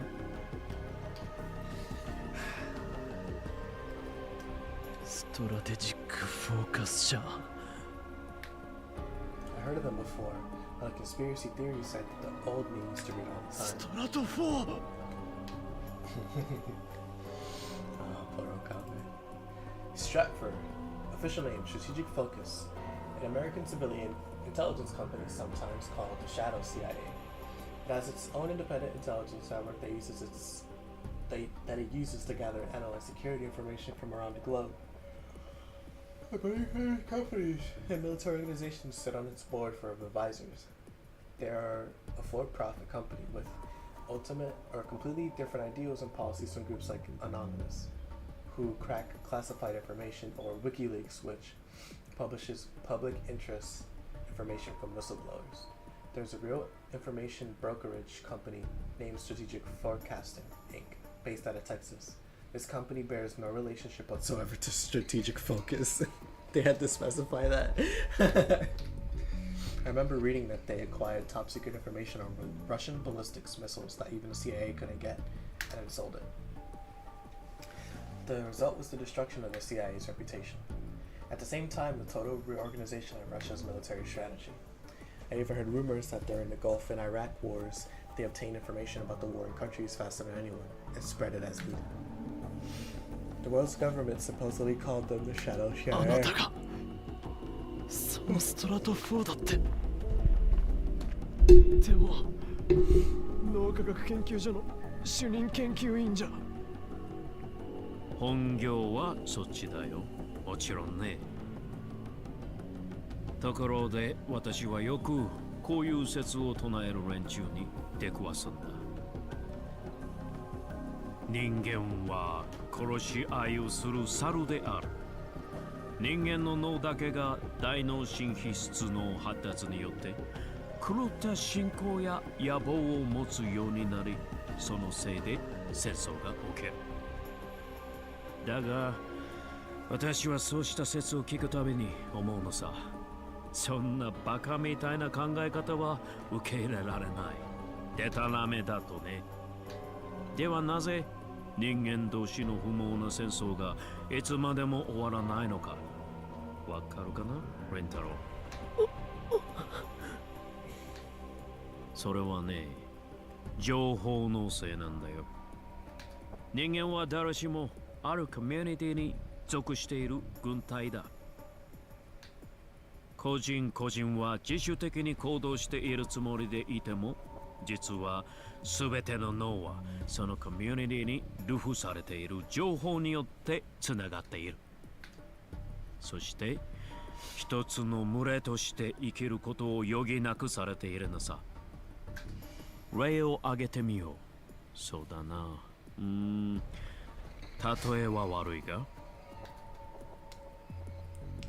ヨーロッパのある国が行った人類史上最悪の大虐殺は何も中世の魔女狩りの時代に起こった出来事じゃない。20世紀も半ば、すでに原子爆弾すら作られていた、そんな時代の話なんだよ。しかもその国は当時最先端の文明国家の一つだった。その国の指導者の資質問題は歴史学者に委ねるとして、実際の現場で虐殺に手を染めた人々のことを君は知っているかい？彼らはただの人殺しの猿だったのだろうか？違う。彼らはごくありふれた普通の人たちだった。脳科学的に見ても何一つ異常の見られない普通の脳だったはずだ。ところがひとたびそこにとある最悪の情報が伝播すると、途端に彼らの脳は平気で虐殺を行う軍隊と化してしまう。最悪の情報。これは我々の使命なのだ。我々は正しいのだ。だから使命に従わない者は悪なのだ。そういう情報さ。何が言いたいんですか？人間の脳という脆い軍隊のための情報はきちんと制御できる者が管理しなくてはならないということだよ。それがストラテジックフォーカスの最終目的だ。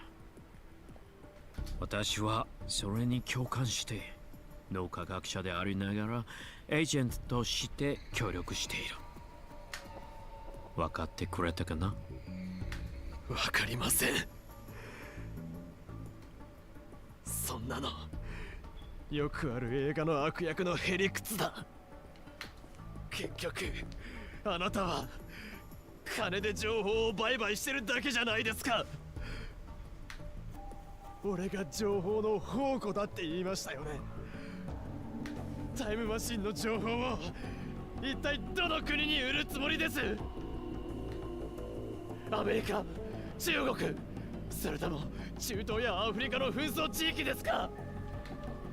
そのすべてだよ。Yeah, this dude's a monster. I forgot Dr. Leskinen was this evil. Because, like, you know, I knew about the reveal. And, shoot, most of you probably watching this did too. But Dr. Leskinen's evil. He's very much a bad guy. and how evil he is, he's worse than Nakabachi. Because Nakabachi was, well, not just, it's, don't want it to sound diminutive. Diminutive? Am I even using the word right? But I don't want to diminish what's it called, Kurisu went through. But Laskinen is legit a monster because of what he's going to do. You know, like, it's disgusting. I'm using the word wrong, yeah. Alright, Laskinen shrug his shoulders and quietly 核 relax. 兵器と同じさ。抑止力としてあらゆる国に必要だと思っている。タイムマシンは核兵器なんかとはわけが違う。それが使われたかどうか誰も気づかない。もしかしたら使った本人さえも気づかないうちに世界は改変されてしまうんだ。抑止力になんかならない。どの国も誰がどう世界線をいじったのかすら感知できないまま狂ったように改変を続けるでしょう。永遠に。I like that as Luskin's walking around, Okabe's spinning in his chair to keep up with him. その通り。タイムマシンは核兵器以上にデリケートだ。だからこそ君たちの能力が必要となる。君は確かリーディングスタイナーと名付けたそうだね。どうやら新型脳炎とほぼ同じ症例だとか。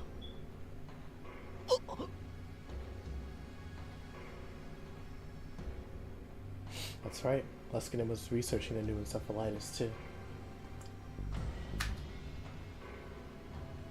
我々は新型脳炎患者が過去改変を感知できるのかもしれないというところまでは突き止めていてね。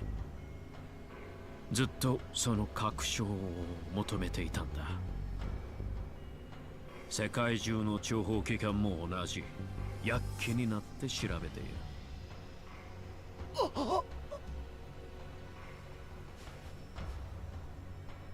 I hated myself for not realizing the possibility sooner. I always had the wrong idea. I always thought that the reason new encephalitis patients were being brought together was just to give them meaningless treatment. But I was naive. Too naive. Luskin and his Schaffer's goal was to gather people with reading Steiner and study them. さっき真帆から君の特筆すべき能力のことを詳細に聞かせてもらったよ。本来君からはクリスの失われた成果について聞き出せればそれでいいと思っていたが、新型脳炎の情報まで出てくるとは。君は最高だよ。ここでも我々は世界に対して一歩先んじることができる。というか、君はどうしてもっと早く私にその能力のことを話してくれなかったんだい。そうすれば君の友人勝美の脳もあそこまでいろいろといじくらないで済んだのに。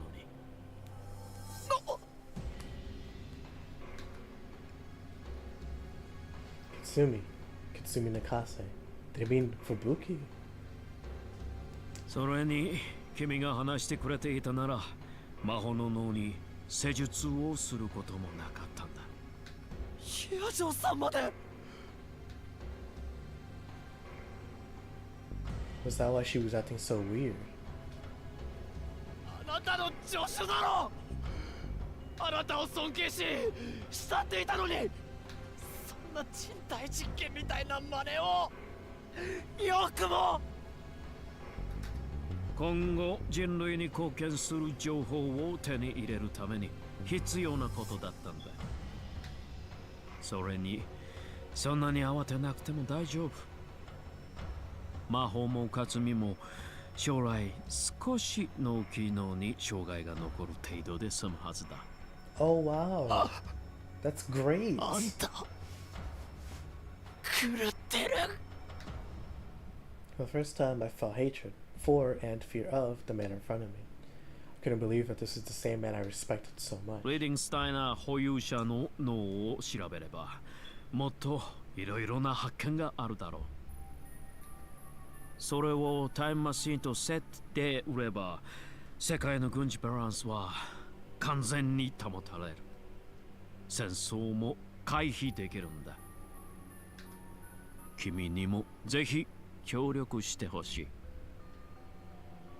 Huskinen's mannerisms hadn't changed a bit, even as he spoke of these horrifying things. He spoke of these insane things in the same manner that Maho once described as like a mischievous child's. 俺のことを騙してたんですね。俺に近づいたのはただ俺がクリスと親しかったからだ。クリスの生前の情報を俺から引き出そうとしていた。騙していたつもりはないよ。君と最初に会ったのは偶然だ。エムデウスのテストを頼んだのは君がクリスの友人だからというのが大きかったがね。ただ君のことを知るうちに純粋に興味を持ったのは本当だ。今でも思っているよ。私の下で研究員になってくれたら嬉しいとね。だがそれとこれとは別の話なんだ。さっき言っただろう。君は今この時点で合衆国大統領に匹敵するレベルの重要人物だと。私個人の考えよりも我々の仕事を優先せざるを得ないんだ。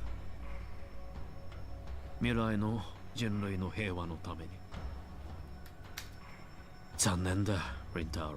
そして楽しみでもある。君の持つ情報の全貌を私は早く知りたくてうずうずしているよ。地獄に落ちろ。これから君の記憶データを取らせてもらう。君の記憶をアメデウスシステムとして使わせてもらうんだ。面白いアイデアだろ。そうすれば君が不良の事故で死んでも君の記憶は残る。ああ、心配しなくてもいい。元より殺すつもりなどないよ。人間というのはエムデウスよりもセキュリティが甘いんだ。苦痛を味わうとそれから逃れるために簡単に情報を漏らす。秘密保持のセキュリティなどないに等しい。拷問が通用しないエムデウスより生身の君の相手をする方がずっと楽だ。記憶データを取るのはバックアップだと思ってくれたまえ。例えば君が拷問に耐えきれず精神崩壊を起こしてしまったとしても近い将来記憶データを君の脳にダウンロードして回復させることもできるからね。君も私の講演に参加していたから知っているだろう。まず記憶データの取得。その後で君自身からいろいろなことを教えてもらう予定だ。忙しくなるぞ。さあリラックスして。そうでないとデータを正常に取得できないからね。レスキにあんたはそんな顔をしても誰も助けには来ない。ここは我々ストラットフォーが管理する場所だからね。我々以外には誰も知らない。誰もだ。I was too stunned to think. There was nowhere to run. My knees shook in terror as I imagined what was about to happen to me. Maybe it would have been better to die. And then I felt sick as I remembered that I was fated not to die until 2025. If no amount of torture could kill me, this is literally hell. And now we switch. Oh, now we switch. Ah, Her head hurt. Maho knelt down, closed her eyes, and bit her lips to shut out the pain. There was an annoying noise in her head that wouldn't go away. It made the headache worse. No matter how much she covered her ears, she couldn't block it out. She wanted to scream from the pain, but she held it in because she thought it would only make her headache worse. She could hear her voice mixed in with the noise. It was Dr. Leskinen's. いいかい、マホ。君はどんな手段を使ってでも、リンタロウ・オカベが抱えている秘密を暴くんだ。でないと、彼を殺さなくてはいけなくなる。そんなのは嫌だろ？君もリンタロウのことを随分と気にかけていたじゃないか。散々私やクリスが煽ったからね。君にその気などなくてもついつい意識してしまうものさ。それが人の心理だ。彼を助ける意味でも彼の持つ情報を引き出してほしい。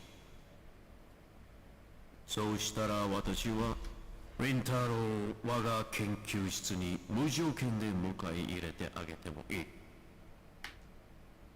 マホ、彼について知り得たことは全て私に報告しなさい。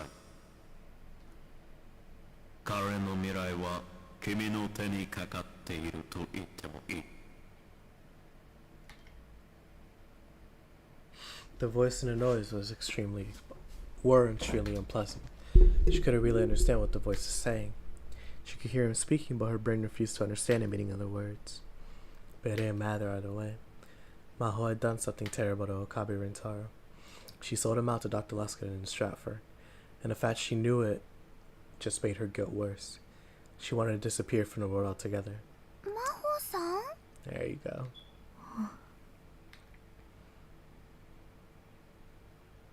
She was on a busy street in Akihabara in early summer. She was leaning on the side of the building in the shade when she had heard someone call her name. やっぱり真帆さんだ。まゆりさん。 She didn't expect to see Mayuri here, so she didn't know how to respond. She just looked back and stared.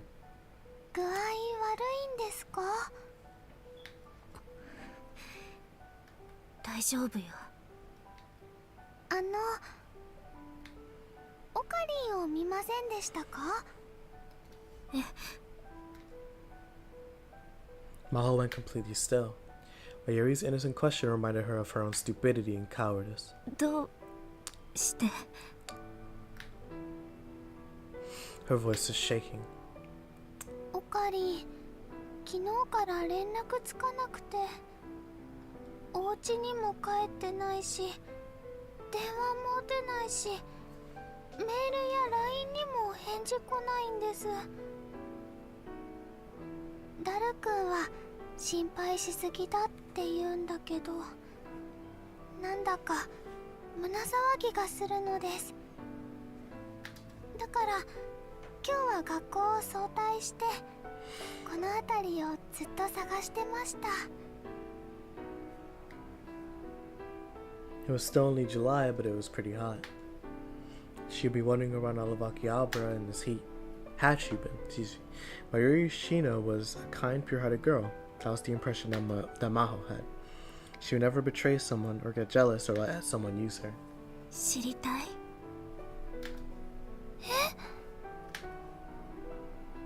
Mayuri leaned forward. 真帆さん、オカリンのこと何か知ってるんですか？もし知ってるなら教えてください。お願いします。 She bowed deeply. そうか。 And as she realized, and as she wished she hadn't, Mayuri was in love with Okabe Rintaro. A dull pain ran down her temples. 君もリンタロウのことを随分と気にかけていたじゃないか。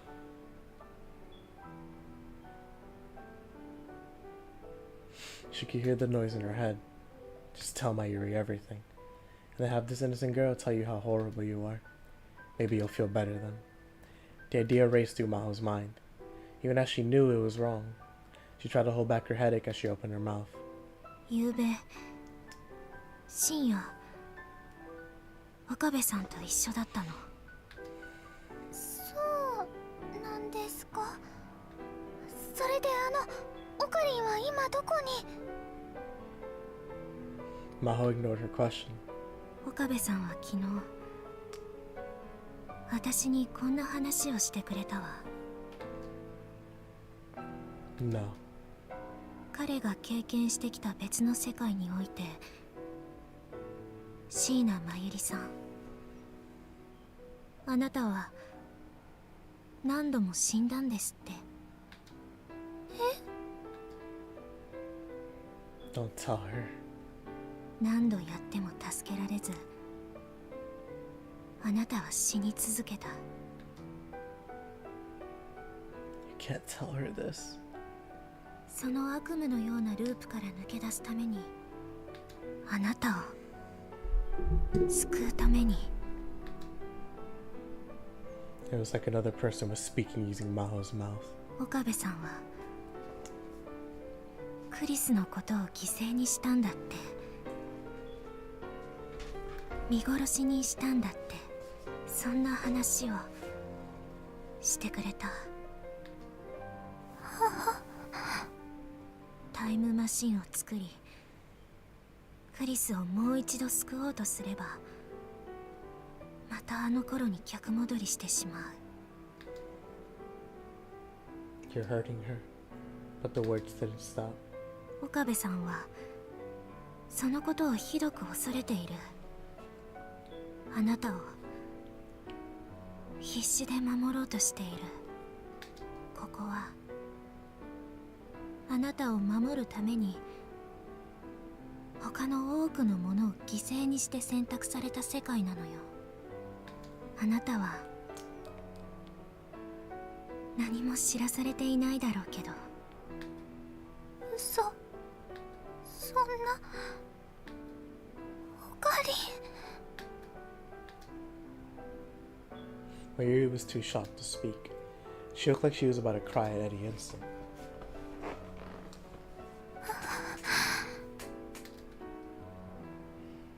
Suddenly, Mayuri turned around and started to walk away with slumped shoulders. Even from behind, Maho could tell that she was having trouble walking straight. The truth was so cruel that confronting it threatened her very identity.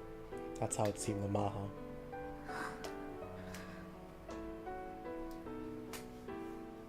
Maho was still in a trance. It felt like there was a fog covering everything she saw. It was all out of focus like a mirage. If someone told her it was a dream, she would easily believe it. The same was true of her own mind. She knew she would feel worse about what she just told Mayuri, but while she realized she'd hurt her, she felt no emotion. That was probably why she was able to say something so awful. And her phone in her pocket began to vibrate. She looked and saw it was Amadeus. From Amadeus. From Kurose. She felt a small, thin needle prick her paralyzed heart. Whoa, Kia. She couldn't answer it. How could she? She stared at the LCD screen, unable to move her fingers even a centimeter. 出られるわけないじゃない。 She couldn't let Kurose see her like this. But even so, it felt wrong to just stay here. Maho decided to go after Mayuri. But by the time she made it to the overpass, Mayuri was already gone. Since she was right in front of the station, there were many people around and it would have been impossible to find her. なぜ私の前に現れたの。私に声なんてかけなければ傷つかずに済んだのに。私はもう以前の私ではなくなってしまったのよ。 She looked down over the station from the overpass and whispered to herself. Then she saw someone in a distinctive outfit approaching her. They were wearing a black motorcycle suit and black full-face helmet despite the heat. She thought it might have been a cosplayer, but instead of trying to take pictures, the people nearby were avoiding them. Given a closer look, the person appeared to be a woman. Even Maho could tell that she had incredible proportions. The woman walked under the underpass and vanished from Maho's view. And then she came up the stairs. And then she came right toward Maho. Maho quickly looked away like the other pedestrians and tried to run away. But before she could, the woman in the motorcycle suit ran over and wordlessly grabbed her hand. There was a pain in her cheek. She was caught off guard and staggered to the ground. At first, she didn't know what happened. She rubbed her aching cheek, and only then did she realize that the woman in the motorcycle suit had slapped her.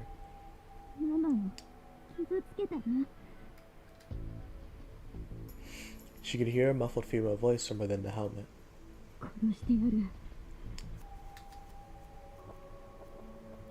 Her voice was very calm, which only terrified Maho more.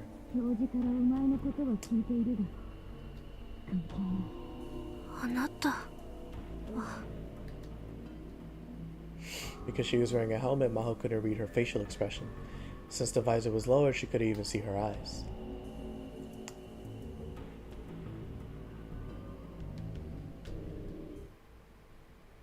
There was no answer to her question. Instead, the woman looked up to the sky, as she'd noticed something. Maho looked up too. For a moment, it seemed like as if a black shadow crossed the windows of the building. So she could hear a helicopter. It was close. How long had it been there? She hadn't noticed at all. And then she felt the air around her change. The pedestrians were all looking toward the station in fear and shock. She could hear people saying things like, "What's that? Are they filming a TV show? Some kind of cosplay event?" Something was going on at the station. Maho stood up and looked too.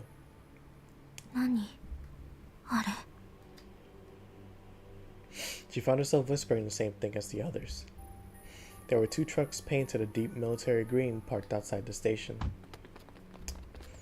Men were coming out of them, dressed in camo and carrying weapons. At first she thought it might have been a self-defense force, but the men weren't Japanese. It was hard to believe that what she was seeing was taking place in Japan. The men in camo disappeared into the alleyways as everyone watched from a safe distance.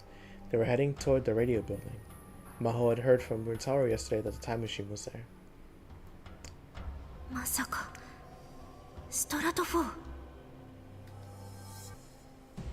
Or Russia, or perhaps another country's military. Were they here because Maho had told Luskin what she learned from Rintaro? As soon as the thought crossed her mind, she was hit with another terrible headache.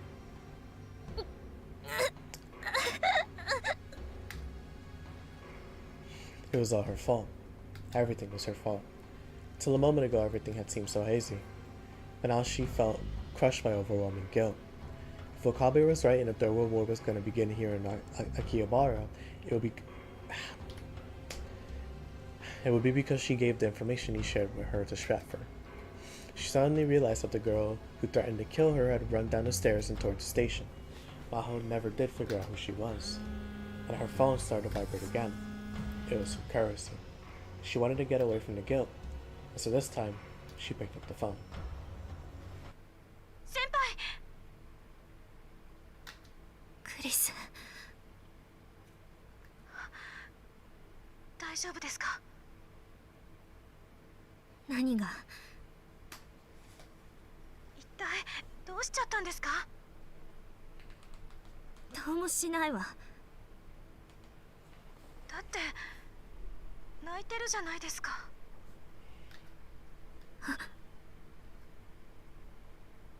Only then did she realize that her eyes were overflowing with tears. The fog over her mind was not totally gone, and all that was left was the guilt, the regret, and the headaches. 頭が痛いの。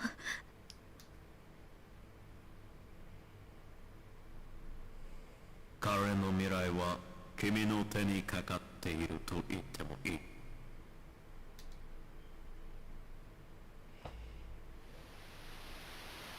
She heard the noise again. 岡部をどうしたんです？岡部さんのことなんてどうでもいいでしょ。殺そうとしてたじゃないですか。私見たんですよ。私のことは放っておいて。そういうわけにはいきません。放っておいてよ。あなたには勝てなかった。私はどれだけやってもクリスにかなわない。ねえクリス、私はあなたのことを尊敬している。私より年下だけど大した科学者だと思うわ。でも心の底ではこう思ってたのよ。どうして私の前に現れたの？どうしてあと10年先に現れてくれなかったの？どうしてあと10年後に現れてくれなかったの？あなたがいなければ私はもっと平凡な日々を送っていたはずなのに、こんな醜い感情になんか支配されずに済んだのにって。私はあなたに常識を破壊されっぱなしなの。死んでまであなたの存在が私につきまとうの。あなたの死を心から悼みたいのにそれができない。越えられない壁としてあなたが立ちはだかり続けていて、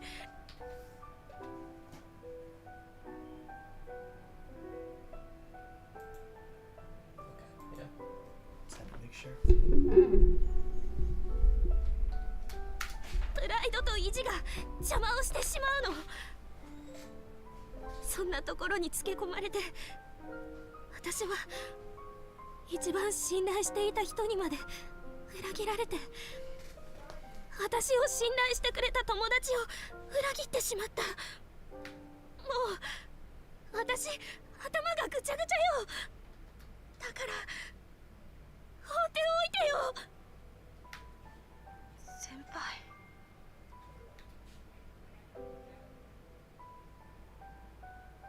She was getting far too emotional. Normally she never behaved like this, but she couldn't stop herself.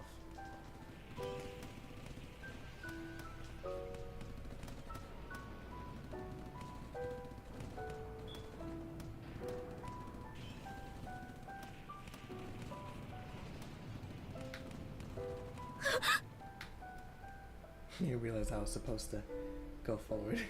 She heard an explosion in the distance. The people around her started to scream. Oh, Lotaku, that's funny. Scream, panic, and run. The flames from the explosions were coming from the direction the men in camo had gone. Did they do it? The helicopter sounds were getting louder. Glimpses of their dark, agile bodies have flashed in and out of Maho's vision for a little while now. And as she started to hear loud gunfire, there's more than one or two people shooting. There was a battle going on between many people, taking place here in front of Akihabara Station. It was like the beginning of the war. If all Rintaro said was true, Suzuha Amane might be near the time machine and she might be caught up in the battle. She wondered about the woman in the motorcycle suit too. She started to stagger forward. She still didn't know what she was planning, but she needed to take responsibility for what she'd done. The elevators in the radio building were broken. Mao had no choice but to take the stairs to the roof. Maybe the power had been cut because the lights were off on every floor. She could hear sporadic sounds of gunfire from the floors above. Strangely, nobody came running past her to escape. There were several shops in the building, and of course there should have been customers there. But despite the fact that the elevators weren't working, had they all evacuated earlier, or were they all hiding somewhere waiting for the terror to end? That was what she thought about as she sweated her way up the stairs. Just before she reached the floor, she saw someone for the first time.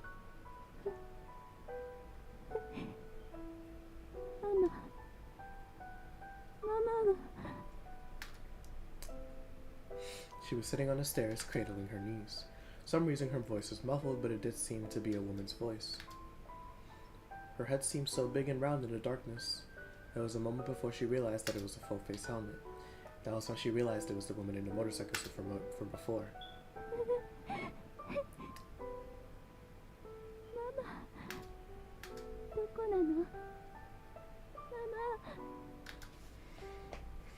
She seemed like a totally different person than the woman she met before. All she did was sob and cry for her mother. ねえ、何が起きているの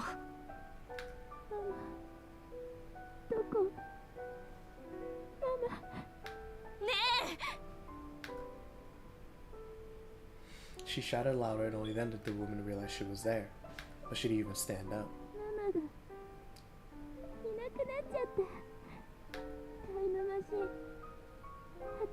て。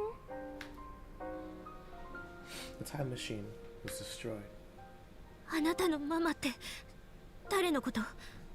天音鈴葉さん？違うよ。ママって言ったらまゆりママに決まってるじゃん。 Maho's blood ran cold when she heard the name Mayuri. まゆりさんがここに。 If that was true, she would have come here after she learned the truth from Maho.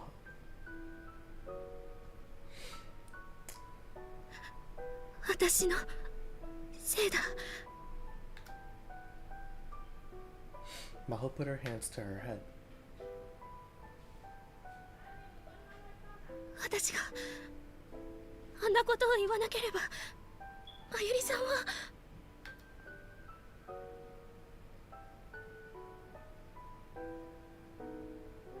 The woman in the motorcycle suit stood up and approached her menacingly. そうだ。お前が岡部倫太郎から情報を引き出して、それで事態が一気に動き出しちゃったんだ。ママを返してよ。 The girl grabbed her by the collar and lifted her off the ground. There wasn't anything she could say.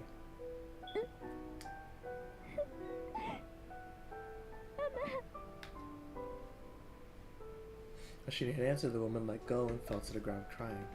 Things would be so much easier if she just killed me here. Her mind was in such chaos that she couldn't stop herself from thinking it. She couldn't stay calm at all. And the last thing she clung to was... クリス。先輩。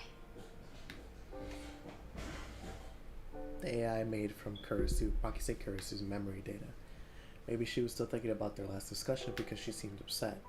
She wasn't saying anything. So Maho gave up the last of her pride. クリス、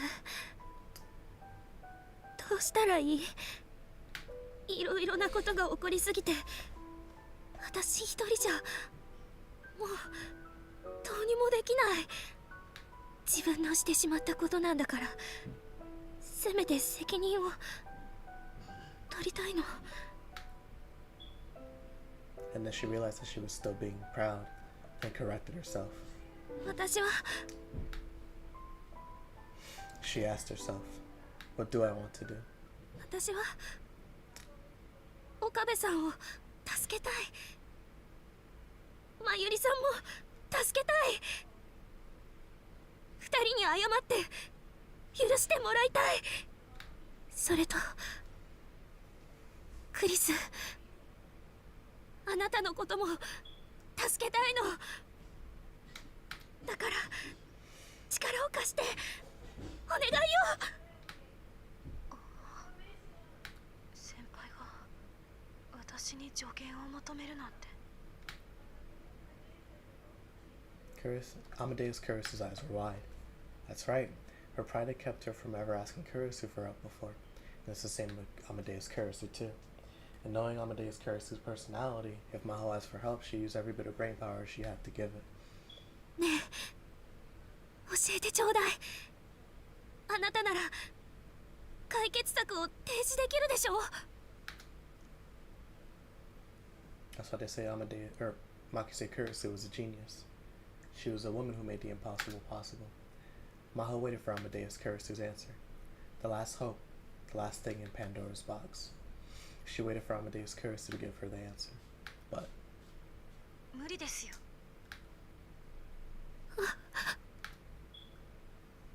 Maho was struck dumb for a moment, and she realized how selfish she was being and hated herself for it. She expected too much of Amadeus Kurisu, and tried to pull all the burden on her.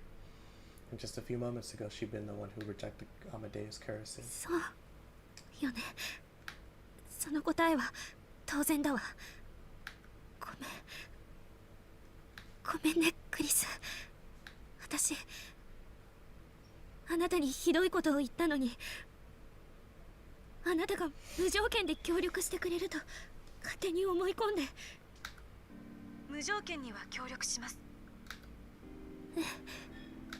今なんて。先輩に頼まれたら断ることなんてできませんよ。岡部や椎名真由里さんのことを助けたいのも同じ気持ちです。でもじゃあ気持ちとしては協力したいんですが、残念ながら私が協力することで先輩が不利な状況に追い込まれます。私はストラト4に常にモニタリングされてるんです。常に。ええ、私が誰かとこうして対話をしている間、ストラト4に無条件で情報が送信されてしまう。アマデウスのアプリにはそういう隠し機能があるんです。Even Maho hadn't known that existed. だから先輩が岡部を助けに行こうと思ってもレスキネン教授に筒抜けになってしまうんです。じゃあどうすれば。でも逆にそれを利用して手を打てます。先輩、私を信頼してくれますか？先輩。あなただけが頼りよ。ありがとうございます。ちなみにこの対話内容もバッチリ盗み聞きされてるはずです。Oh yeah, no duh. そんな。じゃあもしあなたが私に協力するのがバレたら。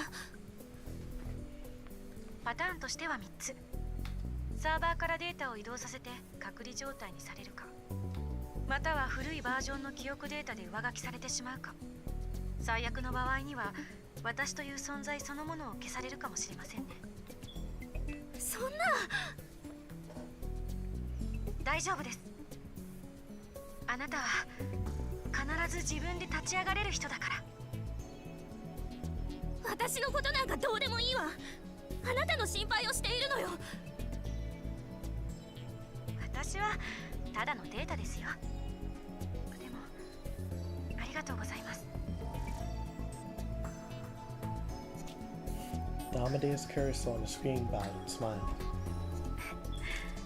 私は真帆先輩と一緒に研究できたことを誇りに思います。何よその根性の別れみたいな言い方。やめなさいよ。もう会えないかもしれませんから。私はあなたのことが嫌いよ。そうやっていつだって私を置いて先に行ってしまうのだから。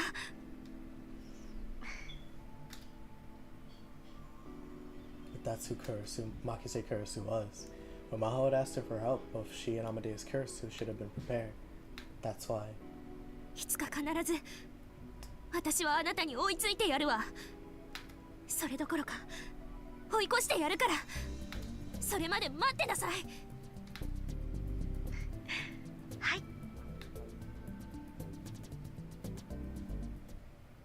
Amadeus Kurisu smiled once more and disappeared from the screen. Maho wiped away her tears and thwapped the crying girl next to her on the head. That's... いつまで泣いているの。Yo, this Maho champion, bro. This is hilarious. Talking about Maho wiped away her tears and thwapped the crying girl next to her on the helmet. That's so funny. Yo. あなたはまゆりさんを助けたいんでしょ。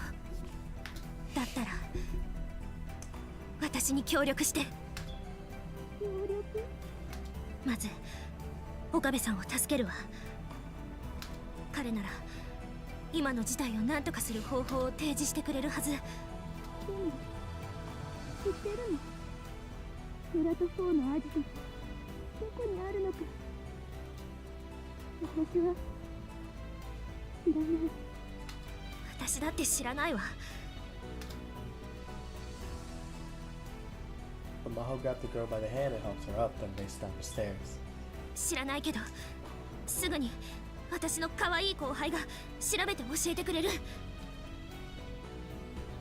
She told me to believe in her. Makise Kurisu would have betrayed me.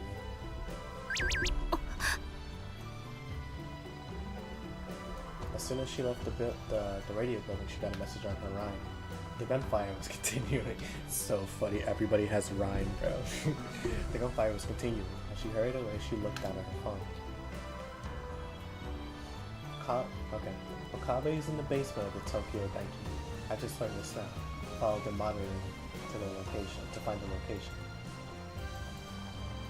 Take care of Okabe for me. He said damn pervert of a professor that happens to be the Toms who watch me all the time. When she read it, she smiled despite everything that was going on. ありがとうクリスありがとう She clutched the phone tightly to her chest, but then she quickly changed gears. ストラト4のアジトがどこか分かったわ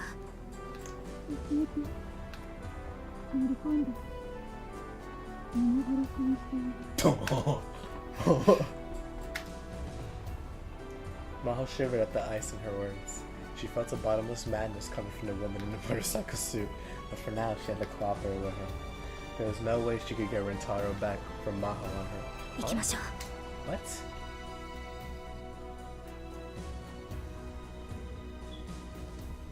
What? There was no way she could get Rentaro back from Maho on her own.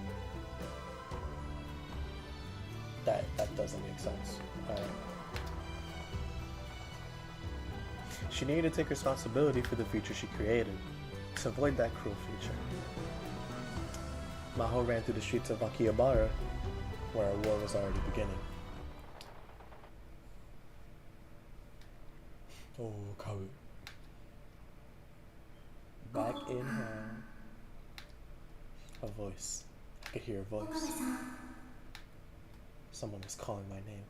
I slowly woke up and turned to the voice. 岡部さん Maho was standing in the darkness. She had a smile on her face that was somehow lonely and somehow ご sad. めんなさいもうあなたの前には現れないわ私がそばにいたら私はまたあなたを裏切ってしまうかもしれないからねえこんな私の身勝手な頼みを聞いてほしい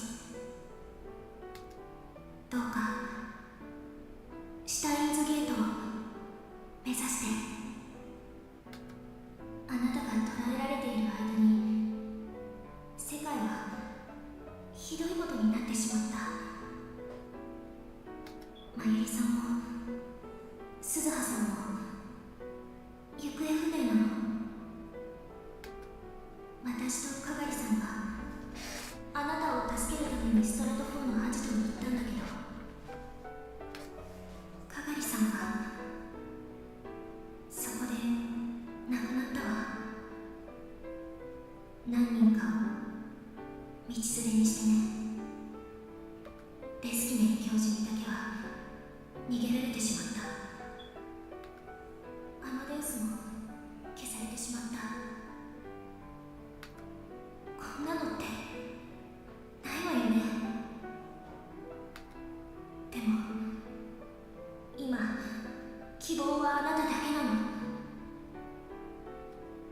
お願いあなた一人に託すなんてひどいと思うけれどシュタインズゲートに必ずたどり着いてそれじゃあね岡部さんさよなら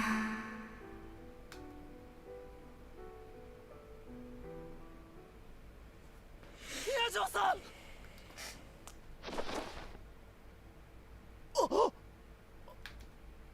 I woke up on top of blankets laid out on the floor of the hospital. The rooms and even the halls outside were overflowing with wounded people. There weren't enough beds, so there were blankets placed on the floor. Where was I? Thought I was back to the other world line with the war, but I wasn't. According to the news on TV, there had been a terror attack in Akihabara. Special forces group from another country had gone on a rampage, and it was like something out of a war. The incident had come to an end, and a mystery special forces unit disappeared, but many were wounded or dead after the battle. I didn't really remember how I got here. The last thing I remember was being locked up and horribly tortured by Leskinen. My body ached, in fact. それじゃあね岡部さんさよなら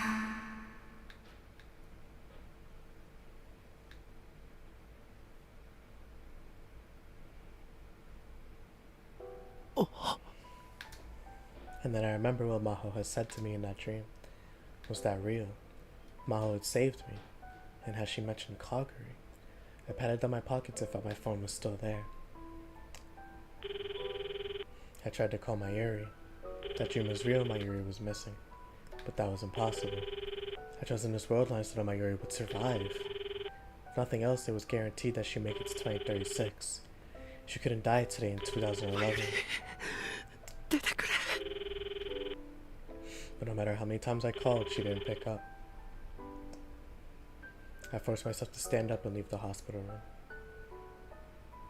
I went to the roof. It seemed I was at the Ochanomizu hospital where Fubuki had stayed before. The morning sky was amazingly clear. I could see Akihabara in the far distance.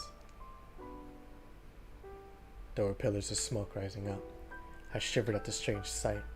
Even from here I could tell how fierce the battle must have been. The world's history was proceeding as John Titor had prophesied. I tried calling Mayuri again from the roof, but nobody picked up. My next move was to call Daru out of desperation. もしもし、オカリン。よかった、生きてた。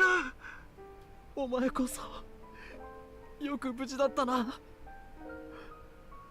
ラボの近くは案外静かだったんで。今どこだ？逃亡中。秋葉からは脱出したよ。そうか。フェイリスタンとルカシとは連絡取れた。二人とも避難したってさ。なあオカリン、鈴葉とマユシが連絡つかないんだ。昨日の事件でタイムマシンも跡形もなく壊されちゃったし、鈴葉の語った未来よりも世界の動きがずっと早いよ。So it wasn't a dream after all. While I was unconscious, she said her goodbye. 誰？俺はさ、普通に生きることすら許されないのかな。こうなることは覚悟してたさ。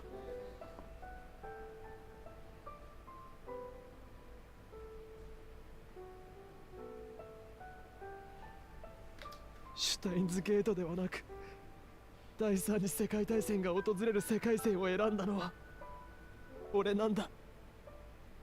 だからって俺が生き残ってみんないなくなるなんて、こんなのあんまりだろ。 Were the laws of God never going to forgive me, no matter what? Was it that much of a sin to escape the wheel of fate? If it was, then why not just curse me? 僕はタイムマシン作るよ。 Yes! Yes! 作るしかないだろう。これで終わりにできるかよ。オカリンはどうする？ The smoke was still rising over Akihabara. I stared at it in shock. 俺 The tears welled up. I fell to the ground. I didn't have the strength to stand up. I couldn't answer Daru's question. No matter how hard you try, no matter how much you work to change things, everything converges back to the way God wants it. You're wasting your time struggling against it, Daru. I'm so tired. I need to sleep a little. Still a few years before the Third World War really begins. And there's 14 years before I die. I live my life averting my eyes from reality.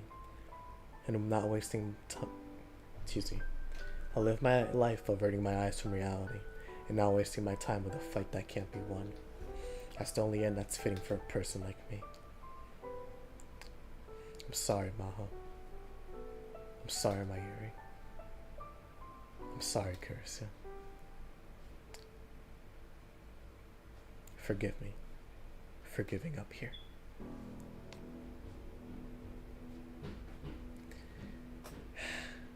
I'm sorry, but I gotta skip it because I don't know if there's copyrighted music, but we got our first ending. Gehenna Stigma. Finally, I got the extra menu. CG library. Let's go. Let's go. Let's go. Let's go. Let's go. Alright. Let me read what was added in the tips menu.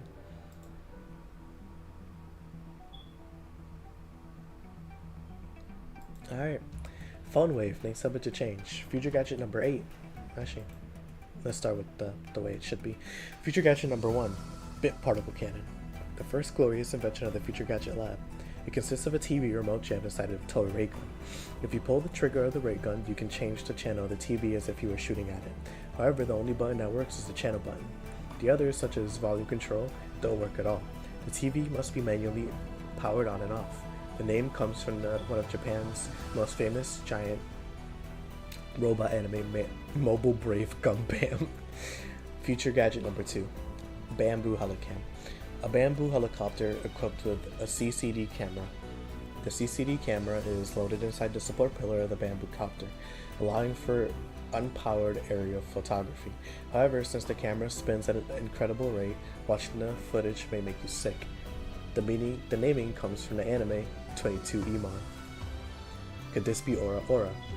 I forgot which future gadget this was, but yeah, I think it's future gadget number 4. 1, 2, 3, 4, 5, 6, 7. Gadget number 4 or 5, one of those, I forgot. A lie detector that works by sensing the sweat from your thumb. It would perhaps be better to call it a sweat detector, but still you have to admit that this is an incredible invention. Same comes from the cult hit manga Juju's Weird Adventure. Could you imagine this? Cult hit manga. It's funny, like, this is not a cult hit anymore. This is popular. JoJo's is super popular. So 4, 6, 7, 8. Yes, this is number 5. Why did it skip? No, this is number 3 actually. One of the other ones is number 4. I forgot which one, but yeah. Mode Snake. Future gadget number 4. A super instant humidifier. It consists of countless heating coils that warm water to create an incredible amount of steam. While it only lasts a few seconds, it can humidify a room in an instant. It is intended for rooms around 10 meters squared in size. The design, shaped like a claymore mine, is perfect for military otaku. The name comes from the stealth action game Metal Mode Solid Rising. Mode Snake. Siloom Saber, we know about this one. A stick filled with a red chemical Siloom, with a handle added to allow it to be used as a sword. We've revolutionized the industry by creating glowing fake blood, an idea no one's ever had before. The Future Gadget Lab can do more than just work with hardware. We're also chemists too. The name comes from the famous Hollywood movie series Spark Wars. Future Gadget number 7. A large ball with 12 Type 6 Bron 2 TVs, all with their screens facing outwards. In between the TVs are multiple miniature Cosmos cameras. C.MOS, I guess Comos? CMOS. The cameras are pointed directly outwards and linked to the TVs directly behind them. The result is what looks like a polygon model of a ball that uses optical... This is Ghost in a ball, by the way, yeah. Optical camouflage technology. At present, it's the best thing in the Future Gadget Lab has created, but it's so big that it's a hassle to keep around. The name comes from the popular SF anime, movie, and manga franchise known as Ghost in the Bell. Bone Wave. The best thing that these guys have made. A microwave oven that can be remotely controlled by a cell phone. By chance, they gained the ability to send D-mails, messages that could go back into the past. After he arrived in the beta world, Lionel probably destroyed it and disposed of the remains. Okay, let's look at the clear list. Those who seek history opened the clear list. Almost 30 hours into the game, and over halfway for the tips. 38%, well 39% for what's it called? The album achievement rate. And we got Dr. Leskedin's ending basically, which by the way is the bad ending. If you couldn't tell, this is 100% the bad ending. What it failed to allocate memory? Brother man, what happened? What? Okay. So we got the soundtrack, which is cool. Yep. Got a bunch of just songs. I don't have all of them because I haven't gotten through the whole game. So 1, 2, 3, 4, 5, 6, 7, 8. Yeah, I'm missing 8 songs. And then for movies, Those Who Seek Movement opened movie library. We have all the movies that play. I want to watch this, I'm not gonna lie, but I'm gonna save that for later.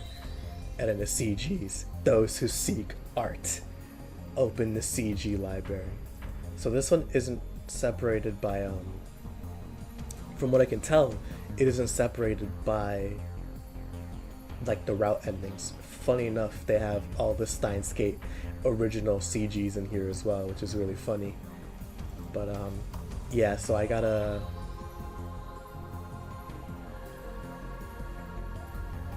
get to more endings to see all these things, all these CGs. And currently I have a decent amount, but I'm nowhere near done. So yeah, we got that, got all that, and now honestly all that's left to do is just continue from where we left off. There's another ending that I can get immediately as well, and it stems from Gehenna Stigma in a way where it's going to be close to where I was. I think if I remember, it's in January, because the other endings go further back, go significantly further back, excuse me. So let me go over to the guides real quick and endings. Yep, right here. Okay, so I already got the Gehenna Stigma. Next is the next ending, which I will not say the name of until later. Yeah, this one is easier to get because it's all the way in January as well. Because the other ones, yeah, the other ones take a lot more. I have to go further back to get them. So this one I can get if I just go back to January 23rd. But yeah, so I'm really excited that I was able to get Gehenna Stigma first, because it's the bad ending. It's wholeheartedly the bad ending. So if that made you feel horrible, understand that that's what it's supposed to do. It's not meant to make you feel good about your decisions, because Okabe basically, well, not basically, he did. He stayed with Amadeus, which you're not supposed to do. Staying with Amadeus, which unfortunately, it isn't her fault.